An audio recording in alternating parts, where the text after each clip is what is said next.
doodly wow. Do da ba dee beep bap beep bap ba doop bap boodly boo ba doop beep beep beep boo. Do do do. Any ooh. Burp burp burp burp burp burp burp. All right.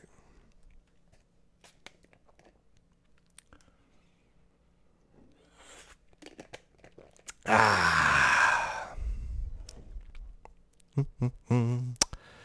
Bum bum bum.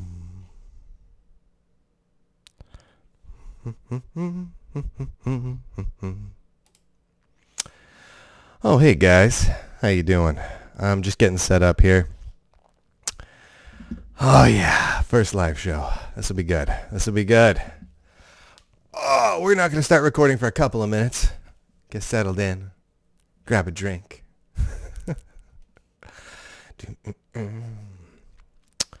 Yeah, the lighting's getting a lot better. Much, much better. Hey, everybody. Yeah, and we're going to do a full live stream. Not only are we doing a full live stream, let me see if I can get this going up here for you. I'm testing out a couple of different super awesome goodies here. I'll crop that. There we go. Don't need that. I'm in love with a monster. All right.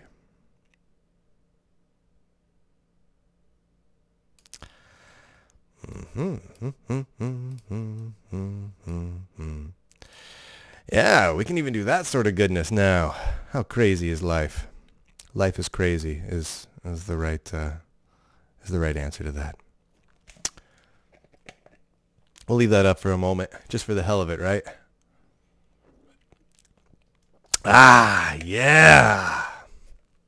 What's happened, Peter? I'm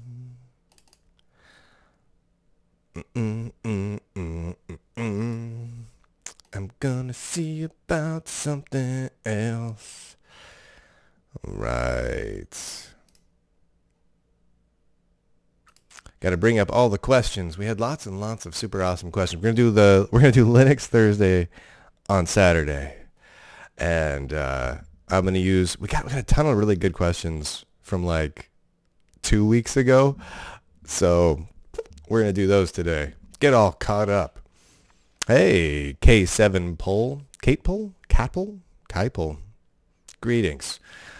I am close to you where you are in Beavertone. Yeah, more Lunduke hours will be live in the future, most definitely. When they get recorded is a big old pile of who knows, but we'll figure that out as we go. My voice isn't 100% yet. I'm still a little raspily in the chestal region, but I'm getting there.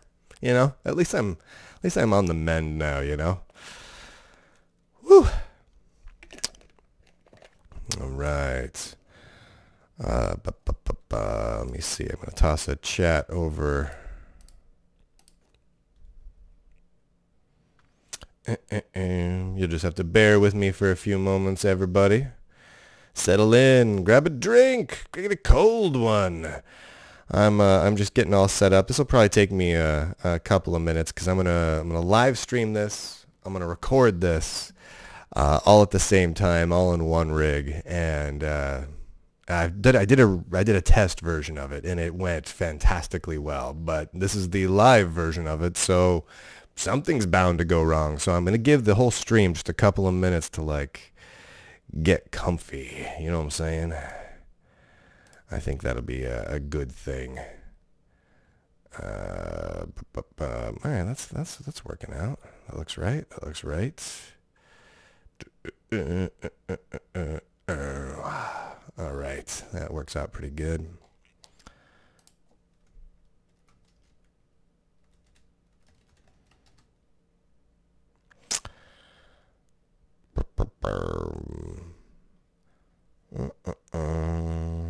Where did I put all those? When will you see a review of the Bad Voltage book? You know, I actually read the whole thing. That was a terrible book. It was truly, truly awful. I should do something. I should do a full review of it.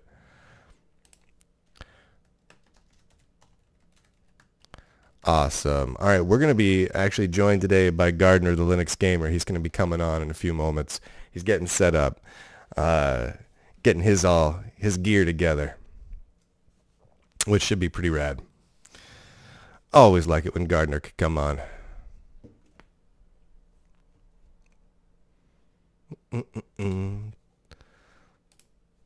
Holy moly, 93 people are watching. Should I announce this to people? I should probably announce it to people, shouldn't I? That just seems like the right thing to do. How do I even do that?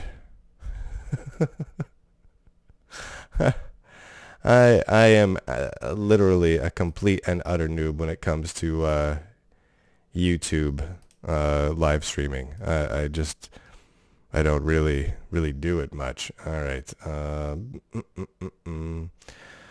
Ow, ow, ow, ow, ow, ow, ow, ow, ow, ow. All right. Well, live there. Sweet. Yeah, you guys all came here from the push notifications. I should probably send a link out. I should send a link out. I should just see copy video URL. Copying the video URL. Hey, how's the sound for all of you guys? Does it sound reasonable? I have, now bear in mind that I am still recovering from my thing, so my voice is a little bit funkier than normal. But otherwise, sound pretty all right for everybody?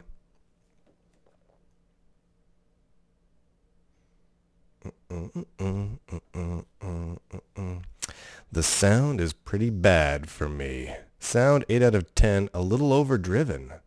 Oh, that's kind of interesting. Overdriven too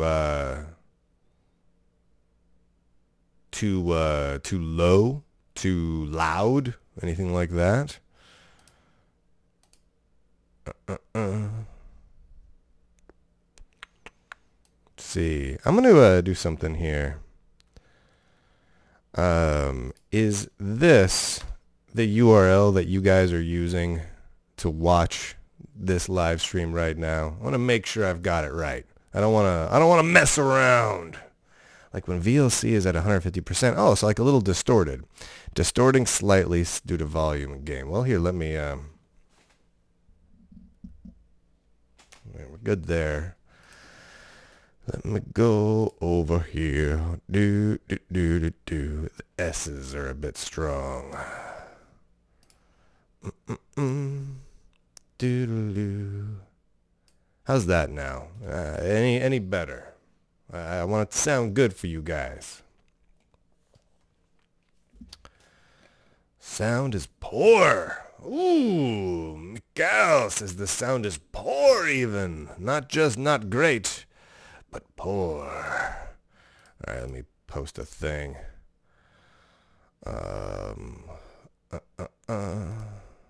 Doodaloo.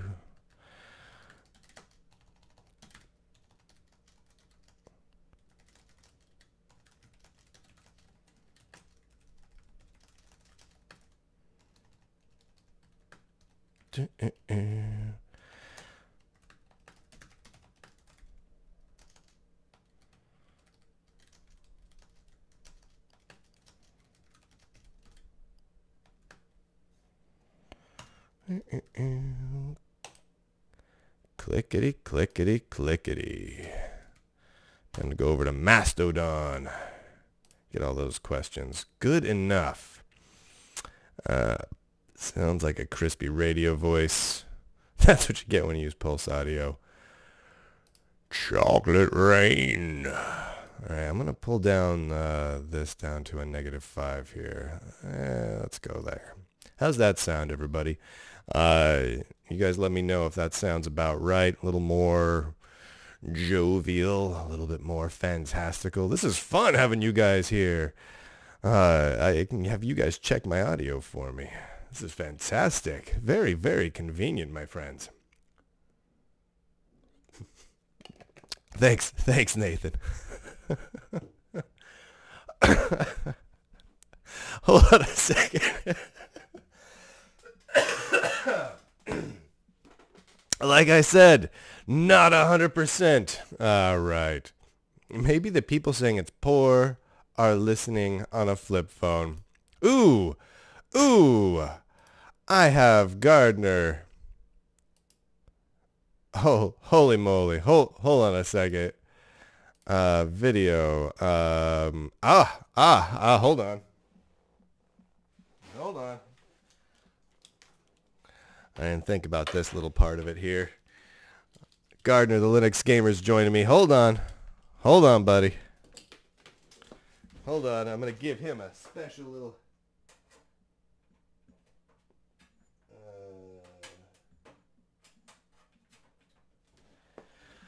I'm in loop. All right.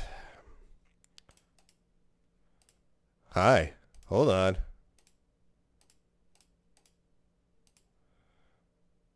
Microphone. I don't want you to hear me. How about now? That's inconvenient. Hold on.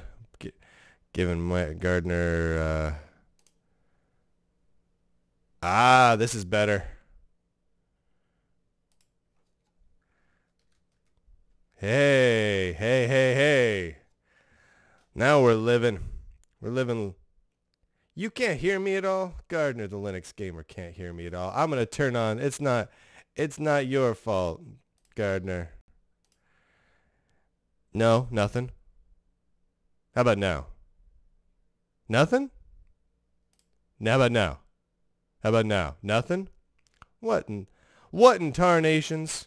That's ridiculous. I don't care for what Gardner is saying at all right now. Yeah, you do? Well, that's fantastic. Here, I'm going to switch over so you get a better microphone. How's that? Can you hear me now? You lost me again? Okay, hold on. Hold on. And now you can. Yeah, now? What?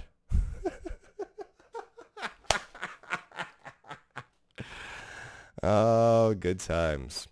Swimming with the oldies, my friend. Let's see.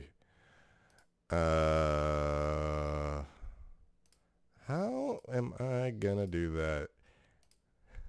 I love the chat room. You guys are awesome. You're hanging out, watching me get rocking and rolling here. This is great. Let's see here. I'm gonna refresh this, buddy. I'm gonna refresh it. Yeah? You can hear me now? How is that possible? Don't touch anything. Can you still hear me? Okay. Don't touch anything. Don't touch anything. How about now? Can you hear me now? Yes. You can hear me now. If I go like this, does that sound like I'm tapping on that? All right. Rock and roll, buddy.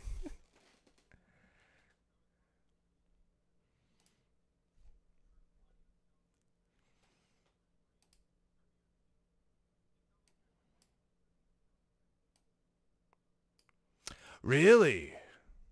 Hold on, let me check. Yeah, I know I hear you.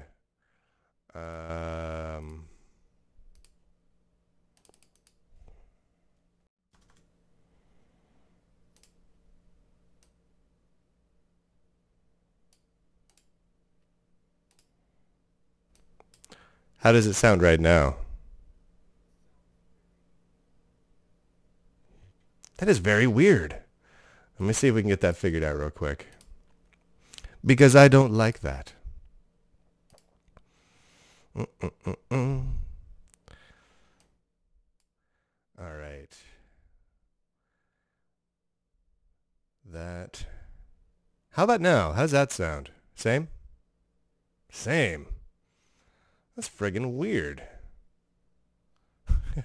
I blame Pulse Audio. Many people are blaming Pulse Audio, which I like very much. Sounds like an old telephone. That's rocking and rolling.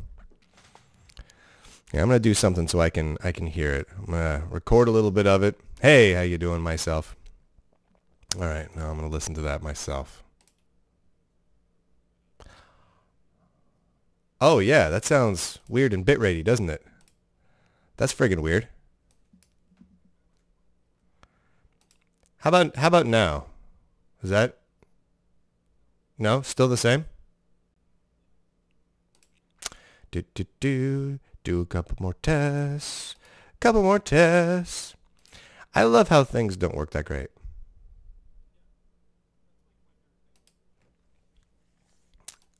Yeah, it's nice, right?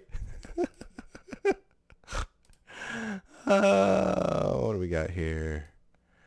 That looks right. That looks good.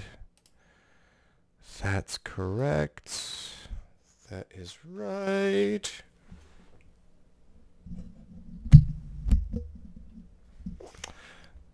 There we go on that. Punk.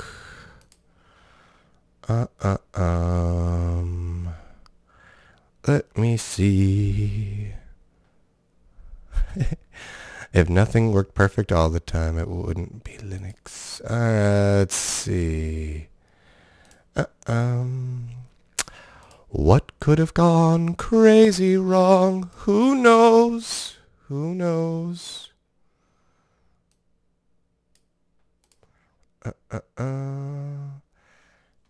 Yeah, that looks right. That looks right. That looks right. I like everything that says right there. That's pretty good. How entirely creepy and weird. Yeah. Yeah, I don't care for that.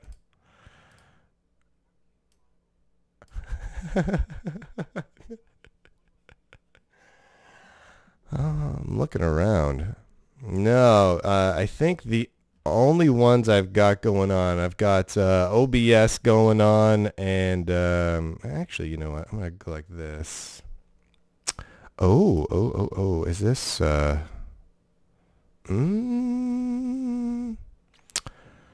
know, all right, chat room, I'm gonna kill your video thing for a second. Close that. Okay.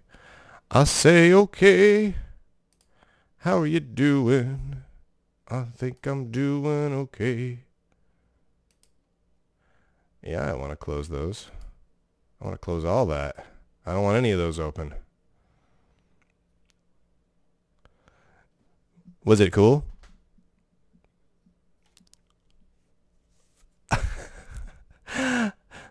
That little guy's all busted. All right. Let's see here.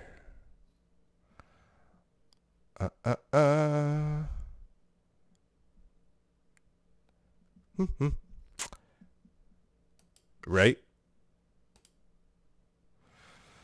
Well, you know what? All right. I think I'm gonna do something here. I'm gonna change. I think the problem is one of my settings in OBS that's gonna require me to restart it. Everybody, I'm gonna restart the stream. You have been great guinea pigs. This will be live again in about 2 minutes. And you know what? Just for good measure, just to make 100% sure that I'm doing everything awesomely, I'm gonna jump out of the hangout that I've got going on with Gardner here as well. I'm gonna reboot my whole machine, which takes all of about 9 seconds, and hop in, and it'll be all fresh and clean. And then if it's still working wrong, it's Linux's fault. So that's how that's gonna work. Yeah. Everybody, you can hang out right here. I'll be back very, very, very shortly. And if anyone comes, you can let them know what's happening. Oh my God, what's going? I like it. I like it very much, man. Oh my goodness. Let's go open a live stream because live streams are cool. Everyone likes a live stream. Did you have to put in? Hey, never mind. I'll get you when you come back. oh. Do. Popping out the chat. All right, chat. How's that sound? Does that sound like much better? Does that sound like it's a reasonable audio? Sounds nice? You sound okay. All right. I'll take okay. Okay is what I shoot for. All right, let me bring on my super awesome guest. Oh, my goodness. Oh, there you are, the Linux Gamer. Breathing all heavy. I love it.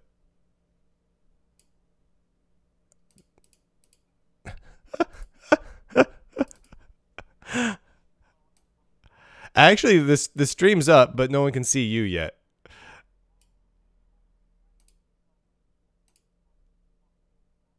Okay, you got it, man. Holy moly!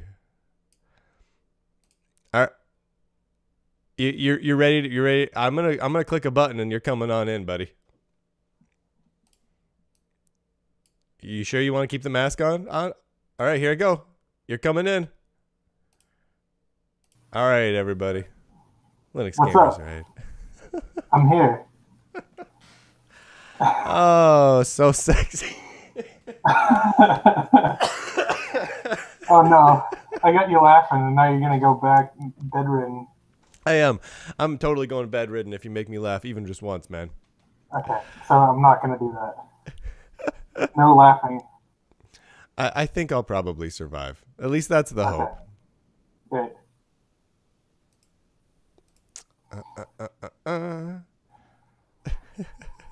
It's actually hard to breathe in this mask. Yeah. I couldn't fit mine on. The little elastic strap was nowhere near big enough, so I just gave up.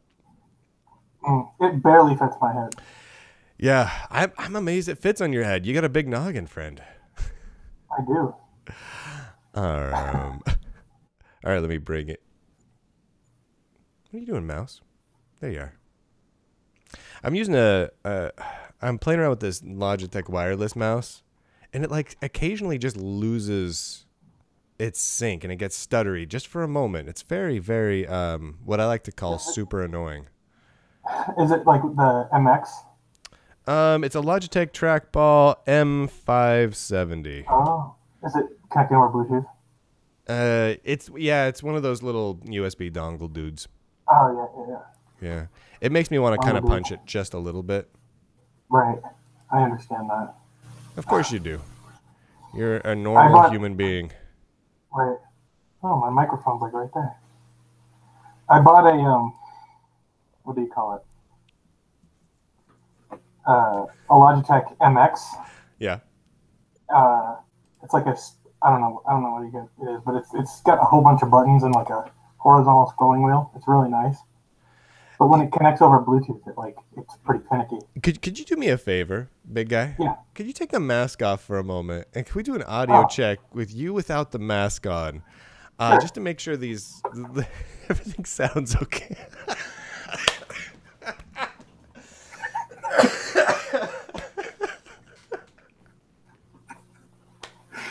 How was that? Does that sound? Yeah, it does. It sounds better, man.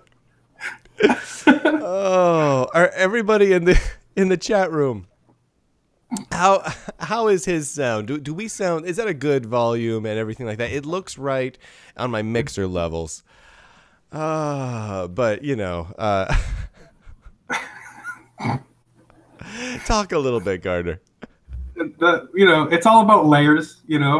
When it's humid, you always want to like remove layers. Yeah, so I'm glad that you always do. Yeah.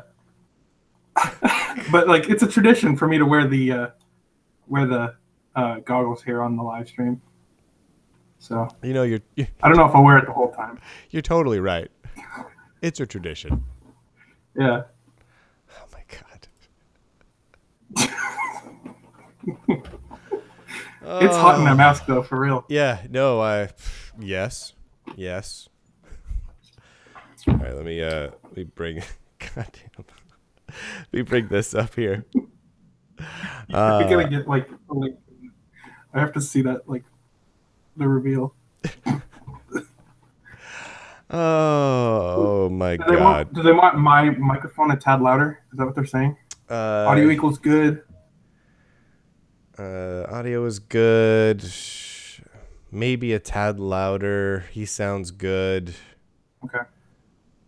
Reminds me I need to watch Tank Girl. Yeah. That's pretty much about right. All right, now I gotta find my friggin'. It sounds a lot less like Darth Vader with pneumonia. Yeah.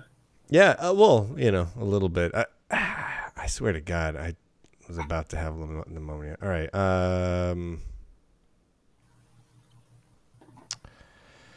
Pulling up the questions. We got like tons of questions from people that I thought would be awesome.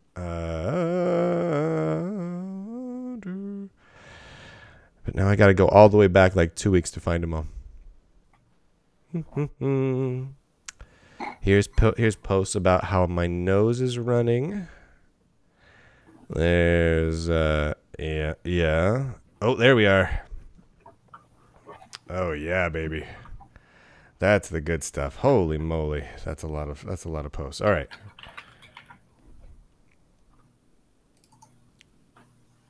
I was supposed to make a video today, and I wrote the script, and that's all I got.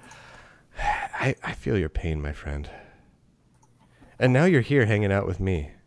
Yeah. It's really counterintuitive, buddy. Yeah, you want to get stuff done, but then you also want to hang out with Brian. I know. It's hard. Man, I'm going through Mastodon because I want to pull up all these cool questions people sent me, and all I'm finding is stupid posts that Lunduke keeps making about his damned BBS. It's like, we get it already. You have a BBS. Yeah, for real. Right? Come on. Hey, I had an idea. Yeah. I want to make a like a anti-facial recognition set of glasses. Anti-facial recognition sounds awesome. I want that. Right? Yeah. Like, and the way I was thinking about doing it, I've done a little research. I know people have done it this way, but I want to do something different where I want to have like near infrared LEDs like all over the glasses. Yeah. But have them hidden so that, you're not walking out there with a circuit board mounted to your face. I'm on board with that. That's like something I really want to build, like really bad. I like that. I like that very much. Do that. Okay. Uh-oh. I swear to God, for like 4 or 5 hours prior to hopping on the live stream, not one cough. Not one. It's because I get you laughing. Yeah, you did, man. It's pulling out the rest of the junk from my lungs. Electrolytes, baby. Right here. Yeah. What are you drinking? Does it have electrolytes in it? Water. Ah, it's terribly uninteresting. I know. I'm a boring boy. So I got my little Android phone here, and I'm pulling up the questions on the Twitter app and the Mastodon app, and all of a sudden it pops up a thing that says Chrome has crashed. I'm not even running Chrome. I can't remember the last time I launched Chrome. I don't even use Chrome on this thing. The F. Is Mastodon an Electron app? I don't know. Maybe. Oh yeah, that could be right. Could be. Yeah. Probably not. Probably not. All right. So I got this shot. Whoa, that's all crazied. Yes, me. Hi, chat room. All right, we got the chat room going. All right. This is kind of fun. Holy moly, Brandon, did you get me $2? Brian needs to do the Freedom Penguin Hangouts video. I probably should. Matt's been bugging me to do that for a while now, and if I don't do it, he's going to keep bugging me, man. All right, and then we've got the Gardner shot, and then we got the web browser shot. Beautiful. Beautiful. I love it. When OBS works, it's really nice. Oh, dude, OBS is the shit. Yeah. I love it. When it works. Yeah. I've got it. I think I've got it working well now. I'm never going to update this machine again. Just never. Yeah. Never. Oh, dude. Yeah, I found that the best thing is to have, like, separate production machines for separate things. And then just, if it works, just don't mess with it. Yeah. At all. Actually, we'll talk about that in this show. I've got a thing about that. All right. You want to do a show, man? Yeah. Let's do a show. Do you want me to do the glasses thing or no? I think well, you know, I think you can. I think it would make the System 76 folks smile. All right, we're doing the whole shebang. The whole shebang. All right. Everyone on the live stream, let's watch Gardner get his face dressed. Yeah, pretend like this is funny and you haven't seen it before. Yeah. Everyone when the penguin mask comes off, everybody laugh in the chat room. Ha ha ha ha ha. Exactly like that. All right, you ready to rock and roll, buddy? Yeah, my glasses are fogging up. All right, oops, I'm going to turn off studio mode. There we go.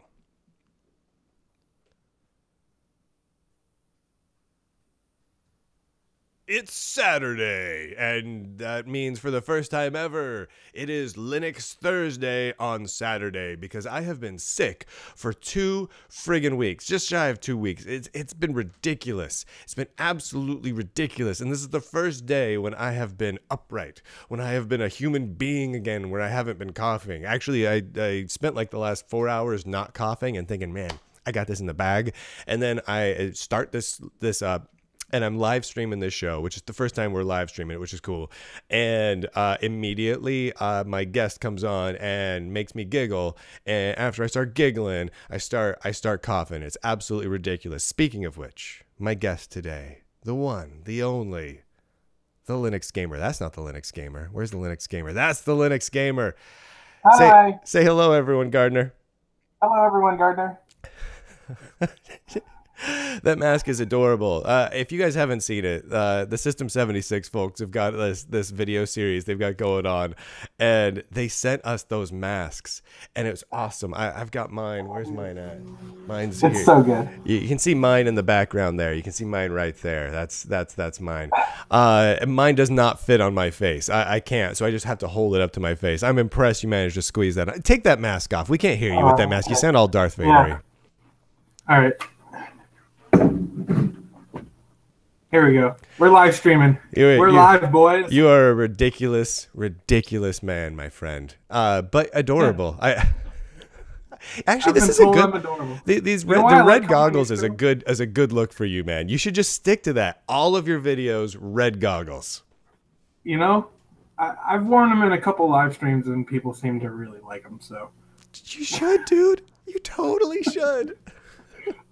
Anyway, thanks everyone for joining us. Okay, all right. Before we get into questions, we got tons and tons of questions that are all from like 2 weeks ago, because I missed 2 Linux Thursdays in a row, which is ridiculous. This is why we're doing it on Saturday. But before we get into that, this is the first episode we're live streaming. And you could say that live streaming the first episode when you have a cough and you're not feeling that great is a really, really stupid idea. But, you know, it's me. What am I going to do, right? And thanks, Gardner, for hanging out with me and trial running all this with me. And thanks to the chat room, the live chat, who's hanging out over on YouTube for testing out all of our audio settings and everything for us, because it sounded like garbage when we got started, but it's better now thanks entirely to them. But here's the cool thing. This is all being done on a System 76 rig. So I've been trying to figure out how to have a dedicated streaming, recording, and editing video rig that does nothing but the video for this show. Nothing else. It doesn't touch anything else. And you talked to me last time we chatted about how you have like some old Dells that you've got kind of repurposed for that. And I got wicked jealous, right? Wicked jealous. So I've been talking to System 76, trying to figure out what the right gear for me to have is, so I can like do crisp 1080p stream and video and everything all at once. So what they're doing is instead of just sending me normal review units, they're sending me review units kind of custom tailored for that. So I'm kind of testing systems out. So right now I've got the Wild Dog, and it's this great big black tower of a machine. If you go over to system76.com, you can check it out. But they've got it all decked out and fancy. Nice little M.2 drive, a nice GTX card in there, and I'm going to be doing a full review of it later in the week. But I figured, what better way to really test these things out than to live stream a big stream while simultaneously recording it and doing all sorts of other stuff. So that's what we're doing, man. That's what we're doing. All week I'm going to be live streaming these shows using that Wild Dog, and we'll see how it holds up. So far, I'm pretty friggin' impressed. I really like this rig, and I really am sad that one day I'll have to send it back, and then I'll have to plump down my hard-earned money to buy my own. Right. That's very sad. It's very, very sad. But anyway, so we're live streaming. And this is very, very exciting. I would like to know from all of you if you like the live stream thing. Just to bring this up here, this is the chat room. We actually have the ability to have live chat now and all that stuff. Let me know what you guys like. Let me know if you guys like to see that. If you don't like to see that, because all these people over there's the right direction, are dumb. Maybe they're dumb. I don't know. Are you guys dumb? Maybe you're dumb. I hope you're not dumb. But either way, I think it's rad. So let me know what you guys think. All right. I think that's it. Is that it? Is that everything I needed to talk about, Gardner? Probably. I think so. My furnace just kicked on. So this is live, baby. We're going live. We're going live, baby. All right. Let's take some friggin' questions. All right, let's hop over to Twitter first because, well, you know, Twitter's where it's at. Am I right or am I right? Oh, you're right. You're very right about that. I'm not going to take any questions from Google+. I took questions from Google+ last time I did an episode, and they were stupid questions. They were stupid questions, stupid Google+. So Twitter and Mastodon, you get all the questions asking. All right, this is a straight-up question for you, Gardner. Bascom asks, which Linux distribution has the snazziest logo? And you can chime in too, chat room. Pop. Pop? Oh yeah, the new System 76 distro. Yeah, I actually really like their logo. I don't care for the little round logo, but I like the pop and then the underscore on this. Pop with the exclamation mark. Yeah. Yeah. Yeah. It's weird. Yeah. For those of you, the other one that I like is Ubuntu. You like the Ubuntu one? The Ubuntu actually is a pretty good logo. I'm not a huge Ubuntu guy, but the logo is pretty pretty tasty, and I like the pop logo. All right, the chat room's already laying in like crazy. So yeah, Arch Ubuntu GNOME, OpenSUSE. I'm just saying, OpenSUSE's got some solid stuff going on there. We got an actual mascot, so that's something. Fedora, it's a friggin' hat. I mean, what if I made a Linux distribution and the logo was just a shoe? It was just like a velvety shoe. Actually, that'd be kind of rad. How about that would be rad. A Linux distro called Espadrilles, and it's just an Espadrille as a logo? I don't see why that would be bad. That would shoot up the charts on DistroWatch, my friend. So there you have it. There's the definitive answer, whatever that was. I'm gonna take these goggles off. Please take them off, man. Plus, I can't see your beautiful, beautiful eyes, and it's really hard for me. Dude, that's why I like coming on your show, because you make me feel all special and handsome and stuff. You're just adorable, man. You're just adorable. All right. Oh, man. That's so funny. What hardware are you running Linux on? What is realistically the next PC you get? Dell, System 76, desktop, laptop, etc. I think I kind of answered that for me. For me, like I can live on a pretty low-powered laptop for most of my stuff, but for me the big thing is the video gear for this show. And so right now I've got the Wild Dog from System 76. I'm kind of in love with that tower right now. I'm thinking for me, my next rig that I plunk down my own cash on is gonna be a tower. and it's going to be a very modular tower. Like I've also got the Dell All-in-One that I reviewed like 2 weeks ago, right before I got deadly ill, which is an amazing machine. It's super powerful, super fast, but it's also an all-in-one. So all the guts are inside a screen, and I kind of don't like that. I like to separate things. I like to be able to stick everything that makes noise under a desk somewhere, and then the monitor up top and all that stuff. So I'm thinking tower for me. That's the way I'm gonna go. What are you doing? What are you rocking? So right now, like for doing the live stream, I'm actually using my System 76 Lemur. Nice. So the whole production here is being done on System 76 hardware. And then I have a Dell Optiplex that I use for editing, and then I have a different one. And I got them for like $50 a piece, so you can't beat that. Yeah, that's kind of tight. Yeah, and they're both running Core i7s. So in terms of like what I'm going to upgrade to, I don't know. I'll probably build one. Right. At that point, you might as well just build your own. I mean, if you've got some Core i7s, I mean, what are you going to do with that? I mean, for right now, for what we do, I guess put in a bigger video card. Right. I mean, that's kind of the next thing. Yeah. Yeah, I was thinking about getting like a 1080 or whatever the next one is. I was actually, I've seen a lot of people talking about the Radeon, the R7s or whatever they are. Yeah. They actually have pretty good open source drivers. They do. Right? They do. So they can actually do like 3D graphics and stuff. So I've got, in the Dell All-in-One here, nice dinging noise, man. In the Dell All-in-One here is the AMD Radeons, and it does perform really, really well. I believe it's using the open source driver.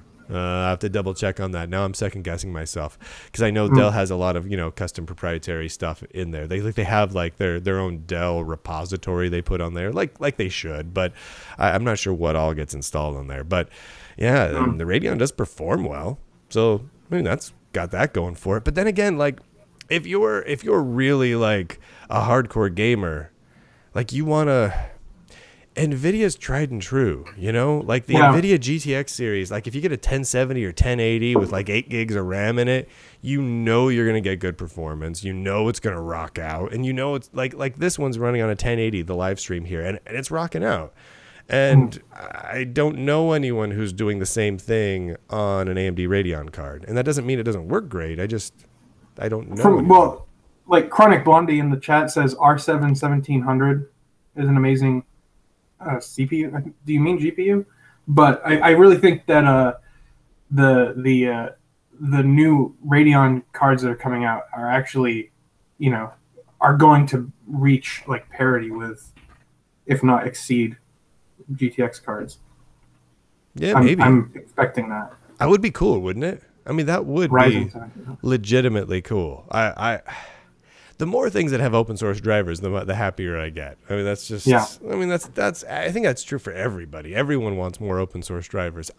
Honestly, I would bet you if you sat down in like the development halls over at NVIDIA, most of the NVIDIA engineers would probably be fully on board with that.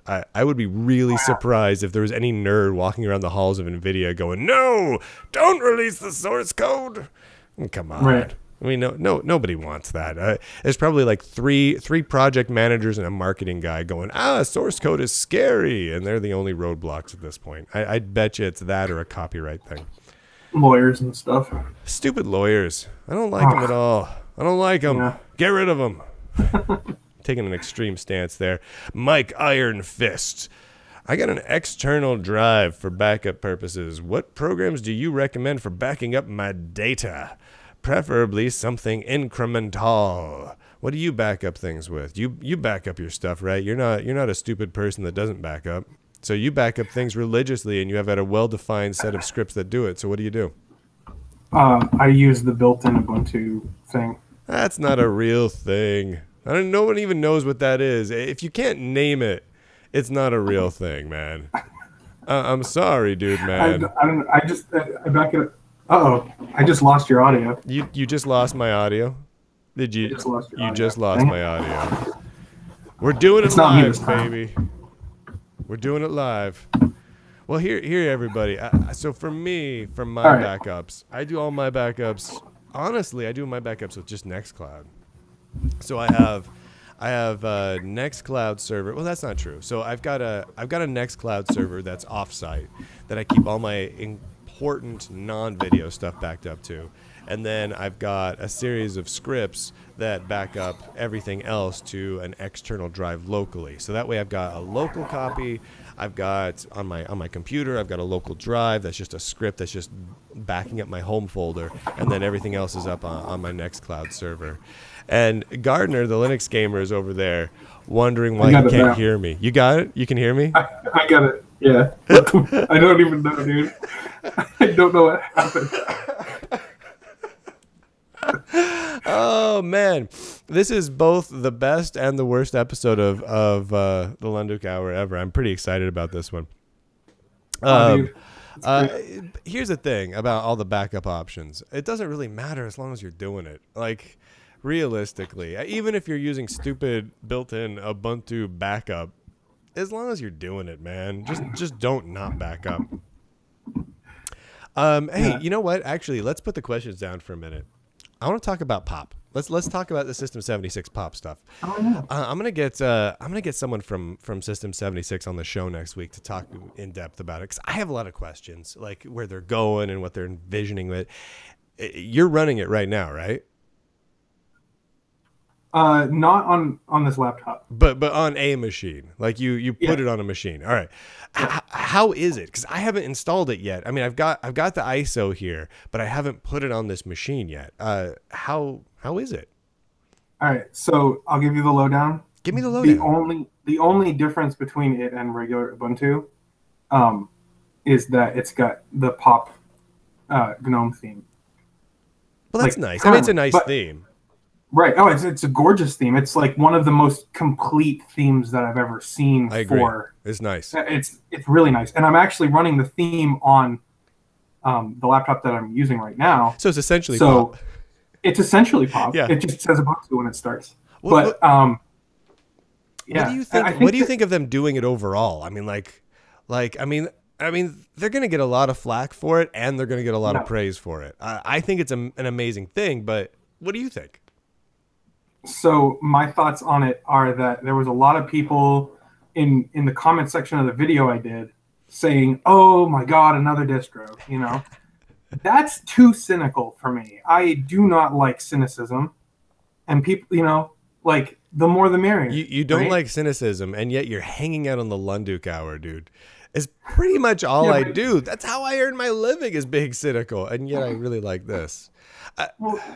So the thing is, you have a sense of humor about being cynical, so that makes it charming. That's what helps. I could be charming. Yeah. I really dig it. Here's what I think, though. Like, so if System 76 has got pop !_OS, which is both an adorable way to name it and a totally mockable way to name it. Like it's one of those things that I really like it. I think it looks cool, and I think it differentiates themselves. I think it's great.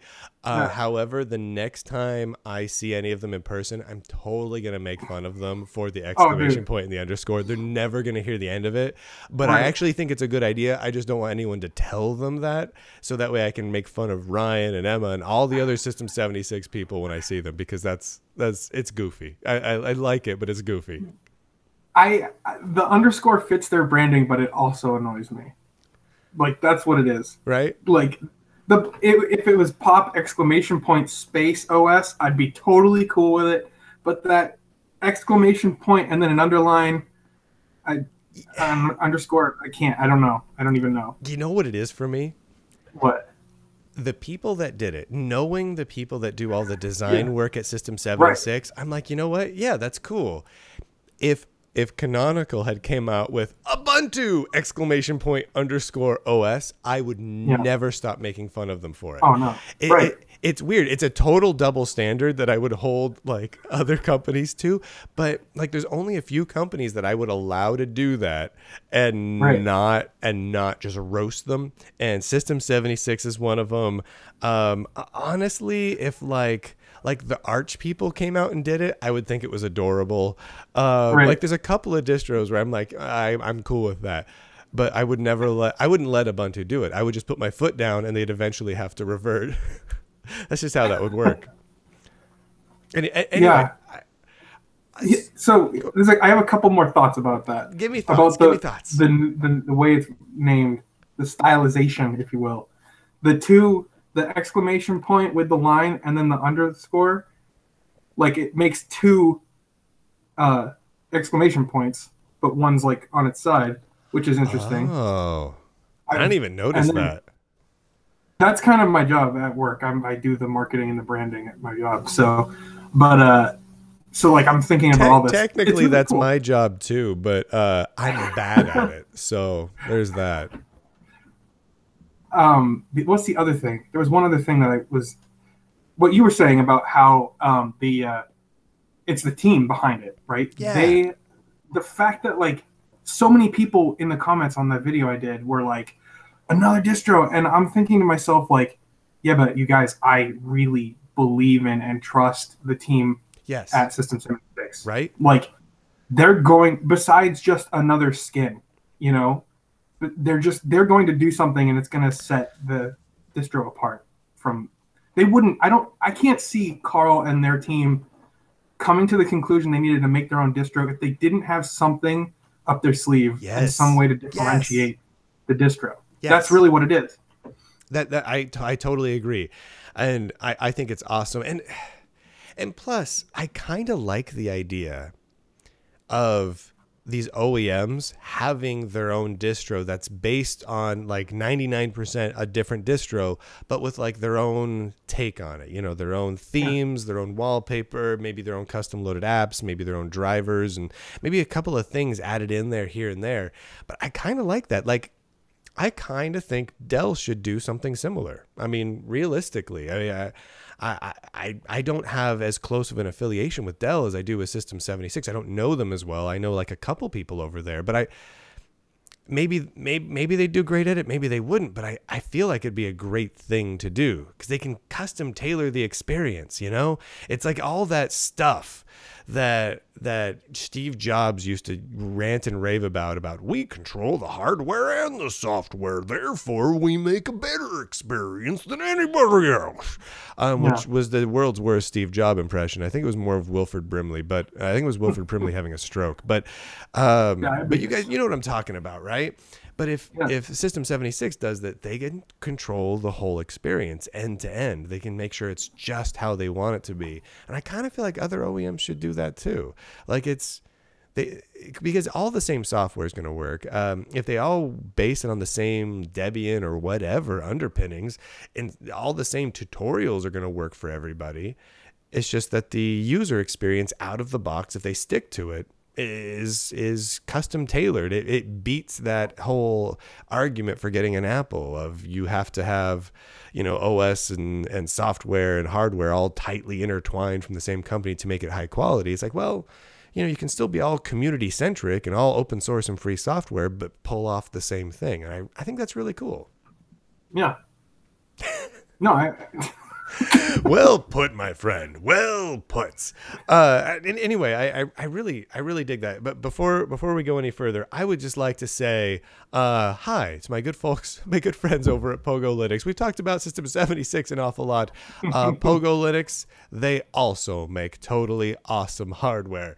They mostly focus on storage and servers and all sorts of things like that, but they do cool desktop workstations and VR development rigs as well. I'm going to have someone from Pogo to talk about VR development machines, which I don't actually know a lot about because I've never done an actual VR work, and I don't actually use VR at all, even as a consumer, because I think it's dumb. But most people think it's cool. Most people think it's awesome. And so I'm going to have them on to talk to me about how it's done for people who don't get motion sickness when they put VR goggles on, which is the reason I don't like it. I totally am an old man. I put VR goggles on and I immediately yak. Did you see why is my brain farting? Probably because of all the NyQuil in my body. Silicon Valley, the episode of Silicon Valley recently, it was like a couple of weeks back.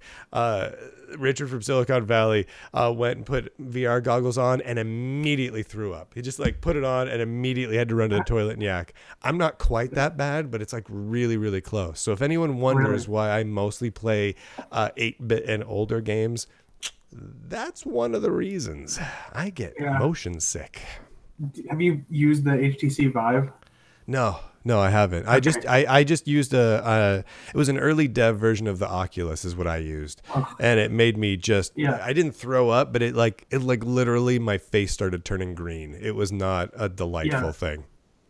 See, so just based on what I've read, I haven't used the Vive, but like there is only one good VR experience, and it's the Vive. If you've Really? used anything else, you have not used VR.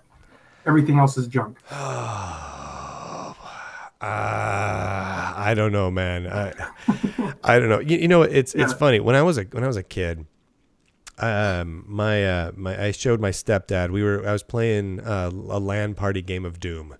I guess I wasn't a kid. I was like in high school or something. I was playing a LAN party game of Doom.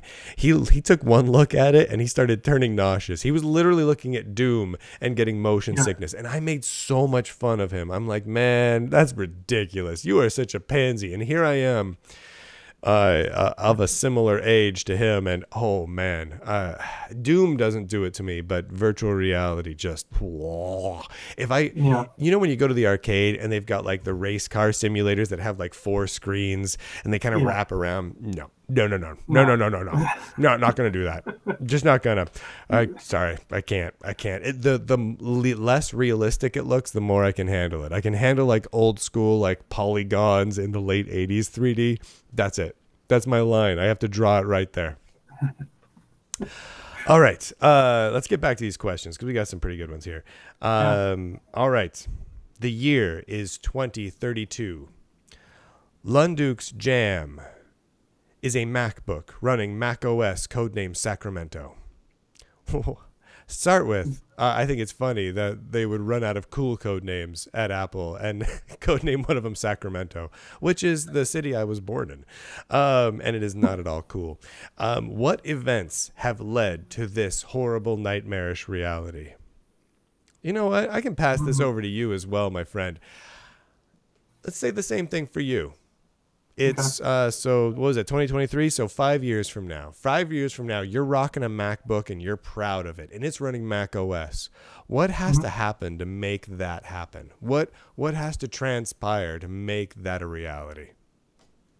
Tim Cook is no longer the CEO. Tim Cook has gone and done something else. There's a new cult leader, and he's really charismatic, but he's also an open source fan. And they spin their own Mac OS branded Linux distro. And that's how I'm on board. What if they come out and they open source everything about current Mac OS? The whole thing, bottom to top. Like, I know there's some open source bits currently with Darwin and everything else, but let's say they open source everything, including like their media production suites and their office tools, everything. All open source under whatever license you want. Like, they literally have a toggle button when you log in that says, do you want it GPL? Do you want it MIT? You get to choose because we love you. Would that do it? I mean, me using Mac OS is an easier sell than using Windows. So, yeah, if they open source stuff, I'd be on board. Also, the Apple tax has to die. Yeah. I kind of agree with that one. I honestly don't know what it would take. See, for me, it's like an emotional thing, you know? Like, I used to be a Mac developer. I mean, that was my life. I made software for Mac OS, the classic Mac OS, and then Mac OS 10 in its really early days. And they burned me so hard, so repeatedly, that I have this like deep-grained, I wouldn't call it hatred. It's that level right below hatred, you know, where you truly despise something, but you don't hate them, you know, you don't like them and you want to see them suffer, but like you don't want to see them die or nothing. You just don't like them at all, and you want them nowhere near your house, and you're definitely not inviting them over to dinner. Like, it's just never happening. And they could change everything about themselves, and I don't know that I could overcome that in my heart. Interestingly, I still have a really, really soft spot for the classic Mac OS inside of me. Yeah, the Mac OS that was under development after Steve Jobs got his butt kicked out of Apple, but before he came back, really up through Mac OS 8, 8.1 or so. I really like that system. It's not modern by today's standards, and I can't do anywhere like what I'm doing right now. I can't do on that system. It's just not. It's not doable. Software is not available. There's restrictions to it, but I do have a soft spot for it. So if Apple said, you know what, screw Mac OS 10, we're going back to Mac Classic. We're going to release brand new hardware that's psychotically fast, along with all the tools for your media production that you need on that old machine, and we're releasing it all under the GPL right now and sending it all over to you, and we've made sure that the schematics for every chip in there is open so you know that there's no back doors. I would have a hard time saying no to that. In that bizarro, crazy-ass backwards world, I might jump in it, like I might go for it then, but it would take a hell of a lot to make that happen. Right. In the chat, Bill Doran says the right to repair mess is despicable. Yeah. And I totally agree. That's another big issue with Apple. Like, if they want to, if they want to get me on board with like, an iOS device or anything, I have to be able to disassemble that thing. Parts have to be modular. I have to be able to repair anything that's busted in it. Even if it means making it thicker, then, and there's like this fetishization of that's like, fine. Yeah. Something small. Like I'm building a Game Boy Zero because it's awesome and it's huge. And I don't care. Like it fits in my hand. Yes. And I can put it in my backpack if it won't fit in my pocket, Yeah. It's not bad. Like that's what I want. I completely agree. I'm building the Pi Girl 2, which is basically like a big Herkin version of that, and it's bigger than the original Game Boy. It's thicker than the original Game Boy, and that's fine. I get modularity, I get power, I get control, and I want that. And Apple doesn't need to make their hardware thicker to accommodate that. I mean, look at companies like System 76 or Pogo or so many other companies. You buy their hardware, they do their best to make sure that you can modify it. I mean, in some cases you get really thin, like the Galago, right? The Galago from System 76 is a nice thin laptop. So obviously there has to be some like compromises in terms of total modularity in order to get it into that small. But yet they even went ahead, opened the thing up and posted a picture and video online of like, here's all the pieces and parts that you can just rip right out of it and swap out and, go for it, guys. And like, there's no reason Apple can't do that. They just don't want to because they're bad people deep down, and they aren't happy when they go home at night and they treat their children poorly. I just made all that stuff up. I don't actually know that that's true, but man, they make me grumpy sometimes. I took apart my Lemur to put an M.2 drive in it. Yeah. And I was expecting the same old kind of laptop that I've, opened up time and time again, you know what I'm saying? But this, I opened it up and like, the right I/O was its own little modular piece, and the left I/O was its own modular piece. Yeah. And I'm having trouble with my SD card. I can buy just that piece and replace that, and it's fine and it works, and I don't have to go spend another, whatever. I think I spent like $1,200 on this $11 billion. Yeah, and it's like, yeah, I can fix it.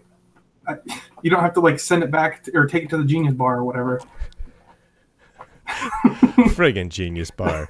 Sam Moyes asks, what Linux setup do you recommend for poor ramen eating students? Gardner, what do you recommend? Students are poor. They can only afford ramen, which means they're going to get cancer and die. So there's two things to remember here. One, they have very little money, and two, they won't be alive long. What do you think they should get? If you're a student, go to your IT department at your school and see if they have anything that they're getting rid of. Yeah. They're always getting rid of stuff. Right. And it's a lot of the time it's pretty salvageable.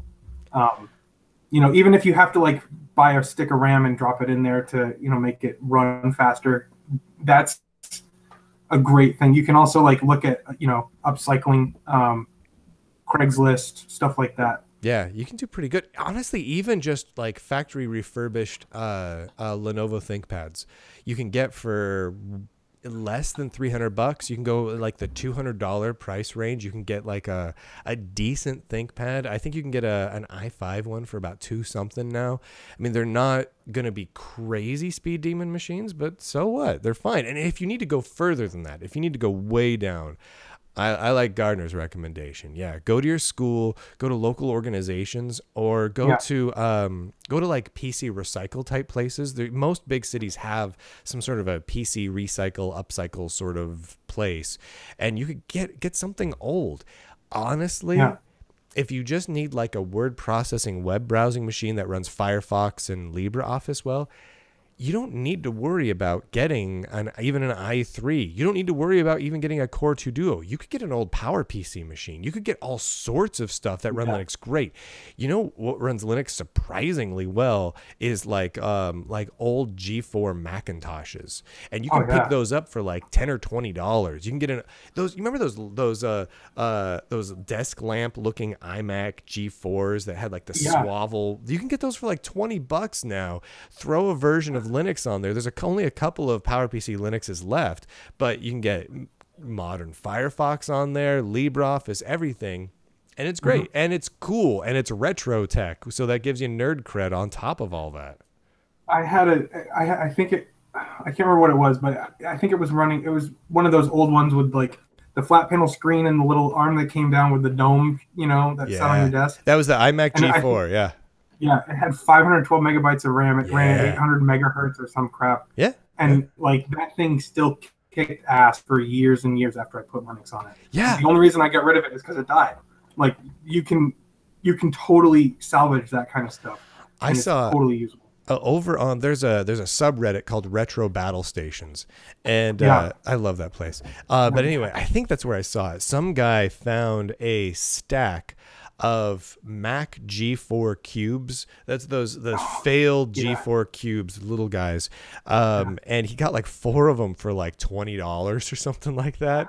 I'm just like, dude, get something like that. It doesn't have to be a Mac, but it can be any old PC, Mac, whatever. And throw Linux on there. You can get a couple extra years of life out of it. And the same is true on the laptop side. The laptop side, I kind of recommend going refurbished ThinkPad, because for $200 or so, you can do pretty good. Or get a cheap x86 Chromebook and put Linux on that. And they'll work great. I mean, it might take a little tinkering, but why not? I mean, hell, as long as you're not doing like hardcore gaming or video editing, you're fine. Yeah, the Chromebooks work really like surprisingly well. Yeah, especially when you put a distro on there. Right. Yeah, I've got what is it? It's the Acer R11 all white Chromebook, and it was like $100 some and cheap. Blow it away, put Linux on there. It's awesome. You bang it around. You almost don't even care if you break it. You bring it with you. You slap it on a table. Oh, it got wet. Well, hopefully it dries out and it doesn't explode. It's fine. Like, your nice laptops, you're not going to take your nice, Galago or your nice Dell or whatever and do that with it. But, those little tiny like Chromebooks, why not? I like this question. Lanny Cox, what is your... That's the guy's name. That's not part of the question. Lanny Cox. What is your white whale? That one distro or app that you never did manage to install properly, or the task that you couldn't ever quite figure out in Linux? What's the one thing that just never did it? Never worked. You just never got it figured out, and you gave up, and that haunts you to this day. I know exactly what it is. Yeah. Trying to compile FFmpeg with NV encoding support. Never got it? Never got it for a couple reasons. Every time I was like, damn it, today I'm going to do that. I would like go read the documentation on how to do it. And it's like, oh yeah, go download this 3 gigabyte, file, and then extract these, 2 kilobyte H files and put it in the directory. And I'm like, and I have the slowest internet in the world. So by the time it actually downloads, I'm like, oh, I'm doing something else now. And then the 2 times I actually tried to do it, I couldn't figure it out for the life of me. It was the most confusing, convoluted thing. Never got it? Never got it. Never got it. But now it comes by default, I think. No, you don't even need it. For Right. me, it was Cinelara. The video editing suite Cinelara. I never got it working right. It took me, from the time I first started till when I got it to run, it took me over a year. And then from that point, I mean, not of constant use, trying, but still. And I remember being so excited when I got the damn thing to run. And then I never got it to the point where it would actually render a video clip for me. Ever. Right. I tried so hard. I could not get it to work. And for a while, Cinelara was like the holy grail of Linux video editing for a couple of years. Never got it working. Tried hard. Just gave up. Totally gave up. It was a sad thing. I don't think I'll ever go back to that because there's no point anymore. But man, yeah, those days, those are hours and hours I will never ever get back thanks to Cinelara and Linux. Yeah. It just It just sucks. I have a second one of those actually, the white whale. I can't figure out Ardour at all. Ardour is awesome. I love Ardour. I can't figure it out. Yeah, it Like- is complicated. I mean, it's a big. Ardour is hard because it's evolved. For those who don't know, it's basically a giant multi-track audio suite. It's kind of like, it's like our version of like Pro Tools over on the other side of things. But it's awesome. But the problem is, a lot of people started using it for their pro work, and it's just slowly evolved to meet their needs. And so it's like moved more into the pro niche. So for the people who have been using it for years, it totally makes sense. It's all, muscle memory key combos at this point. They've got it all down. For people new coming into it, it's just a giant mess. Like, it doesn't make any sense whatsoever. Getting Jack audio to run is like the weirdest thing for me. I don't quite understand how Jack is supposed to work. And then trying to get them to play nice with each other, I just don't. I haven't taken the time to actually sit down and figure it out. Like, I haven't read the documentation, but the fact that most of the time I can sit down and just be like, okay, I got this. I understand. This is not that. And it's like, I have to, oh my God, I have to read the documentation. Jack is a real pain in the ass. There's a couple of studio distros out there, and as far as I can tell, their only reason for existing is that they pre-configured Jack properly. Like, there's Ubuntu Studio, KX Studio, there's an OpenSUSE respin that's up on SUSEstudio.com that has like Jack pre-configured, and supposedly these distros are for like, production professionals and video production and audio production and graphics design. Honestly, they don't do anything other than install a bunch of software you can install normally anyway, except they get Jack running for you. That's the only thing that they accomplish. And it probably takes engineers about 3 months just to get those images working with Jack, because it is a pain. Jack is cool. Once you get Jack going and you get used to Jack is neat.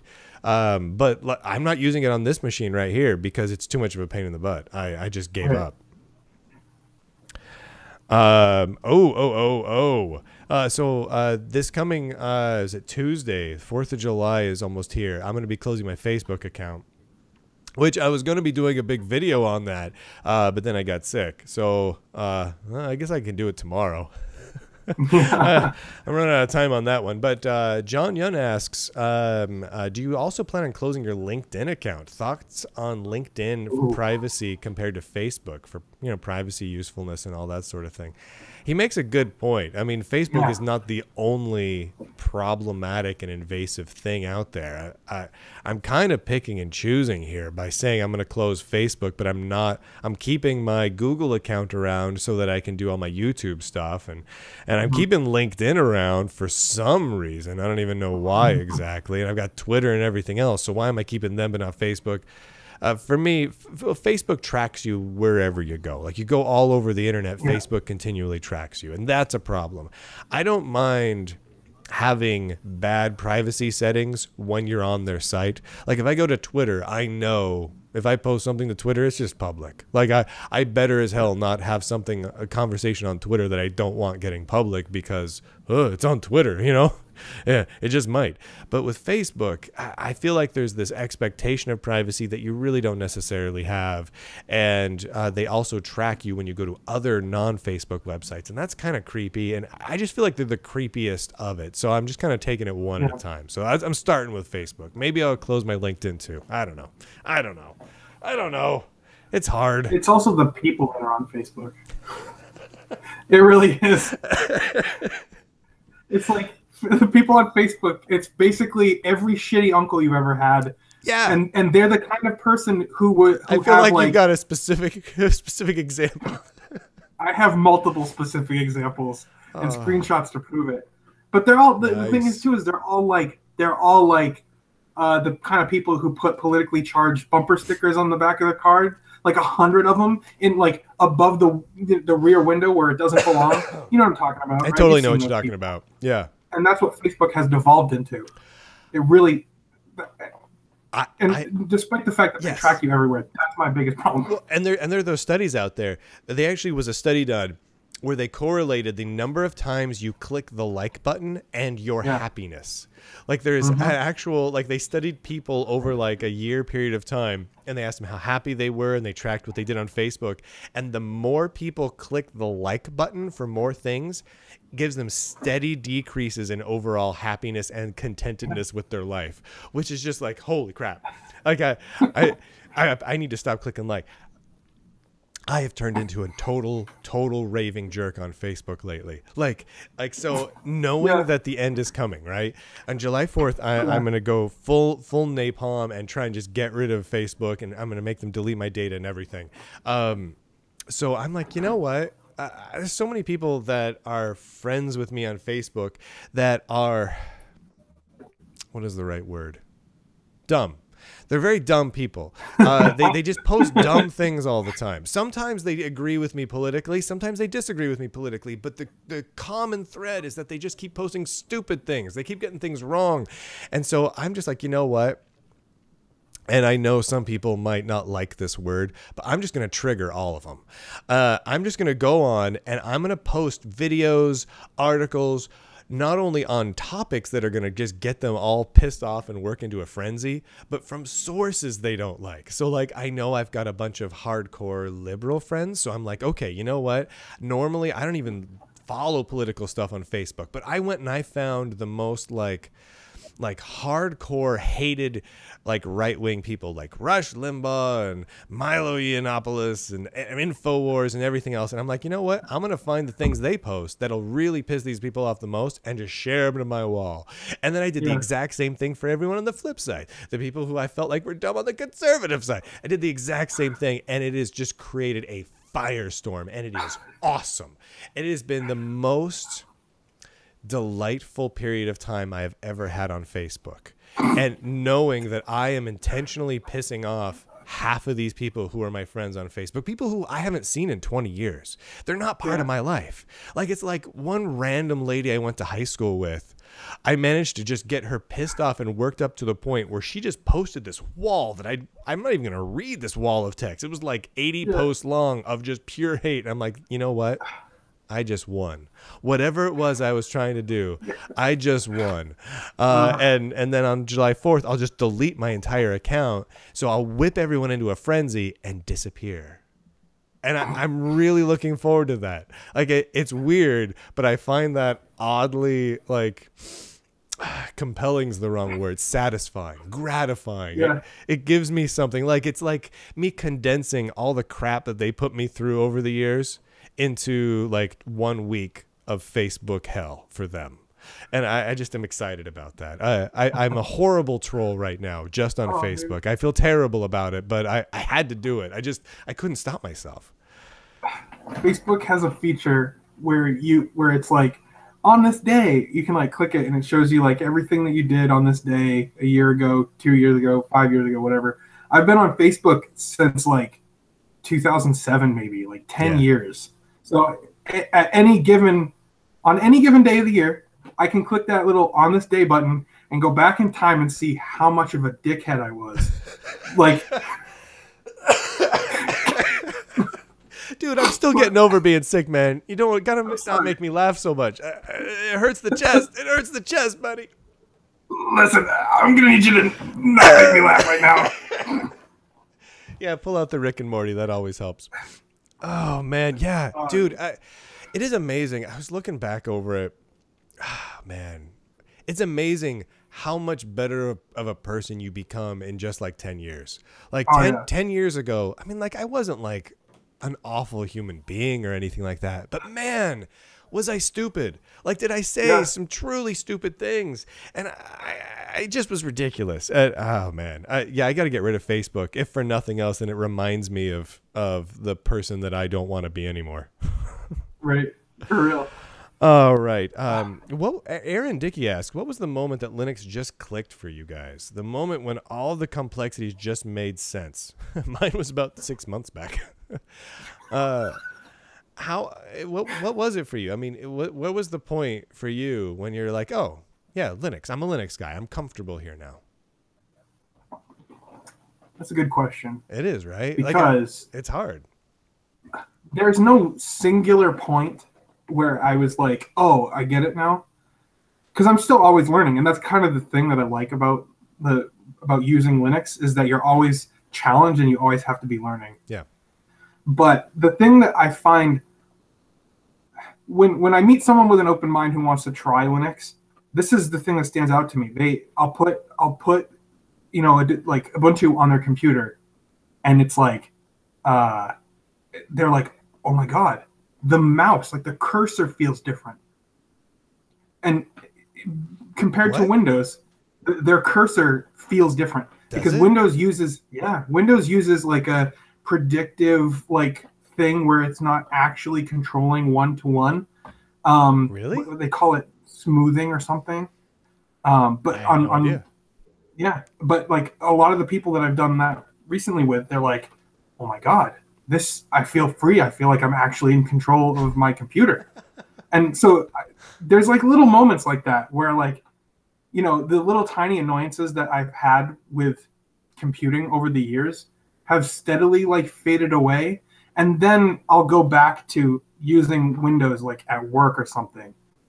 And I'm like, dude, I had to combine a bunch of PDF files, and I could have just done it, you know? Yeah. If I was using Linux, but I'm like, here it works. I don't have my laptop with me, and I had to download a program to do it. And it's like just those little annoyances. That's where it really kind of hammers home how much I love and how comfortable I am on a Linux distro. Yeah, I'm trying to think for me, because so I started doing Linux podcasting in 2006, something like that. I think that's when I started my first Linuxy podcast was, I think, 2006. So it was before that. It was sometime before that where it just clicked. But so probably 2003, 2004 when I kind of got just comfortable with it. And I don't even know what it was, because I installed multiple Linux distributions like every year for several years in a row. I used multiple ones, and it's not like I wasn't able to do things on them. Okay, I wasn't able to do a lot with Gentoo, but that's Gentoos' fault. It's just Gentoo, man. But for the most part, you know, it was all fine. But there was something that, you know, actually what it was for me. Yeah, it was a version of Linux I installed in 2005. It was a version of SUSE Linux I installed in 2005, but it might as well have been Red Hat or something else. But it just clicked. Like there was something about it. There was something about the advancements that Linux made over the years, and all of a sudden it just became awesome. Like it just got like, okay, I can use this for most of what I need now. And it just all of a sudden was doable all of a sudden. And that was really it for me, because it was easy enough to learn the pieces and parts, but to like the pieces and parts took me a few years before I really just was like, yeah, this is home. And then I just stayed there. Something like that. For sure. Thereabouts. Someone in the chat was saying that I wasn't using my studio mic. I was using the mic on my webcam. They're I'm just totally wondering if right. that's better now. It's totally right. You sound sexy as all get out now. You sounded Oh, crummy yeah. before. I didn't want to tell you. Well, I, you I, always I got to know. tell me. I'm so paranoid about Man, that kind of I shit. don't want to make you feel bad. Yeah, you're such an adorable man. I want to make you feel good about yourself. I want to build you up. Build up the gardener. The Linux gamer deserves that. Speaking of which, All right. pardon me, everybody, for the coughs and whatnot. I am still trying to work out this cold. It is just like settled in my chest and won't leave. I'm sitting here drinking my electrolytes because it's got what plants crave, and it's yeah, that's all I can do. I got to keep myself hydrated. Holy moly, son! There we go. Beautiful. One thing I actually wanted to point out show wise, we're back to split screen. I don't know if people probably noticed that when we were doing it. So I've been doing the thing where I put everyone on a monitor next to me. You know, I got a lot of feedback from you guys. I listened to you guys. Some of you really liked the monitor thing. I kind of dig the monitor thing, but a lot of you made a lot of really good points about having the split screen up and the benefits of having the split screen.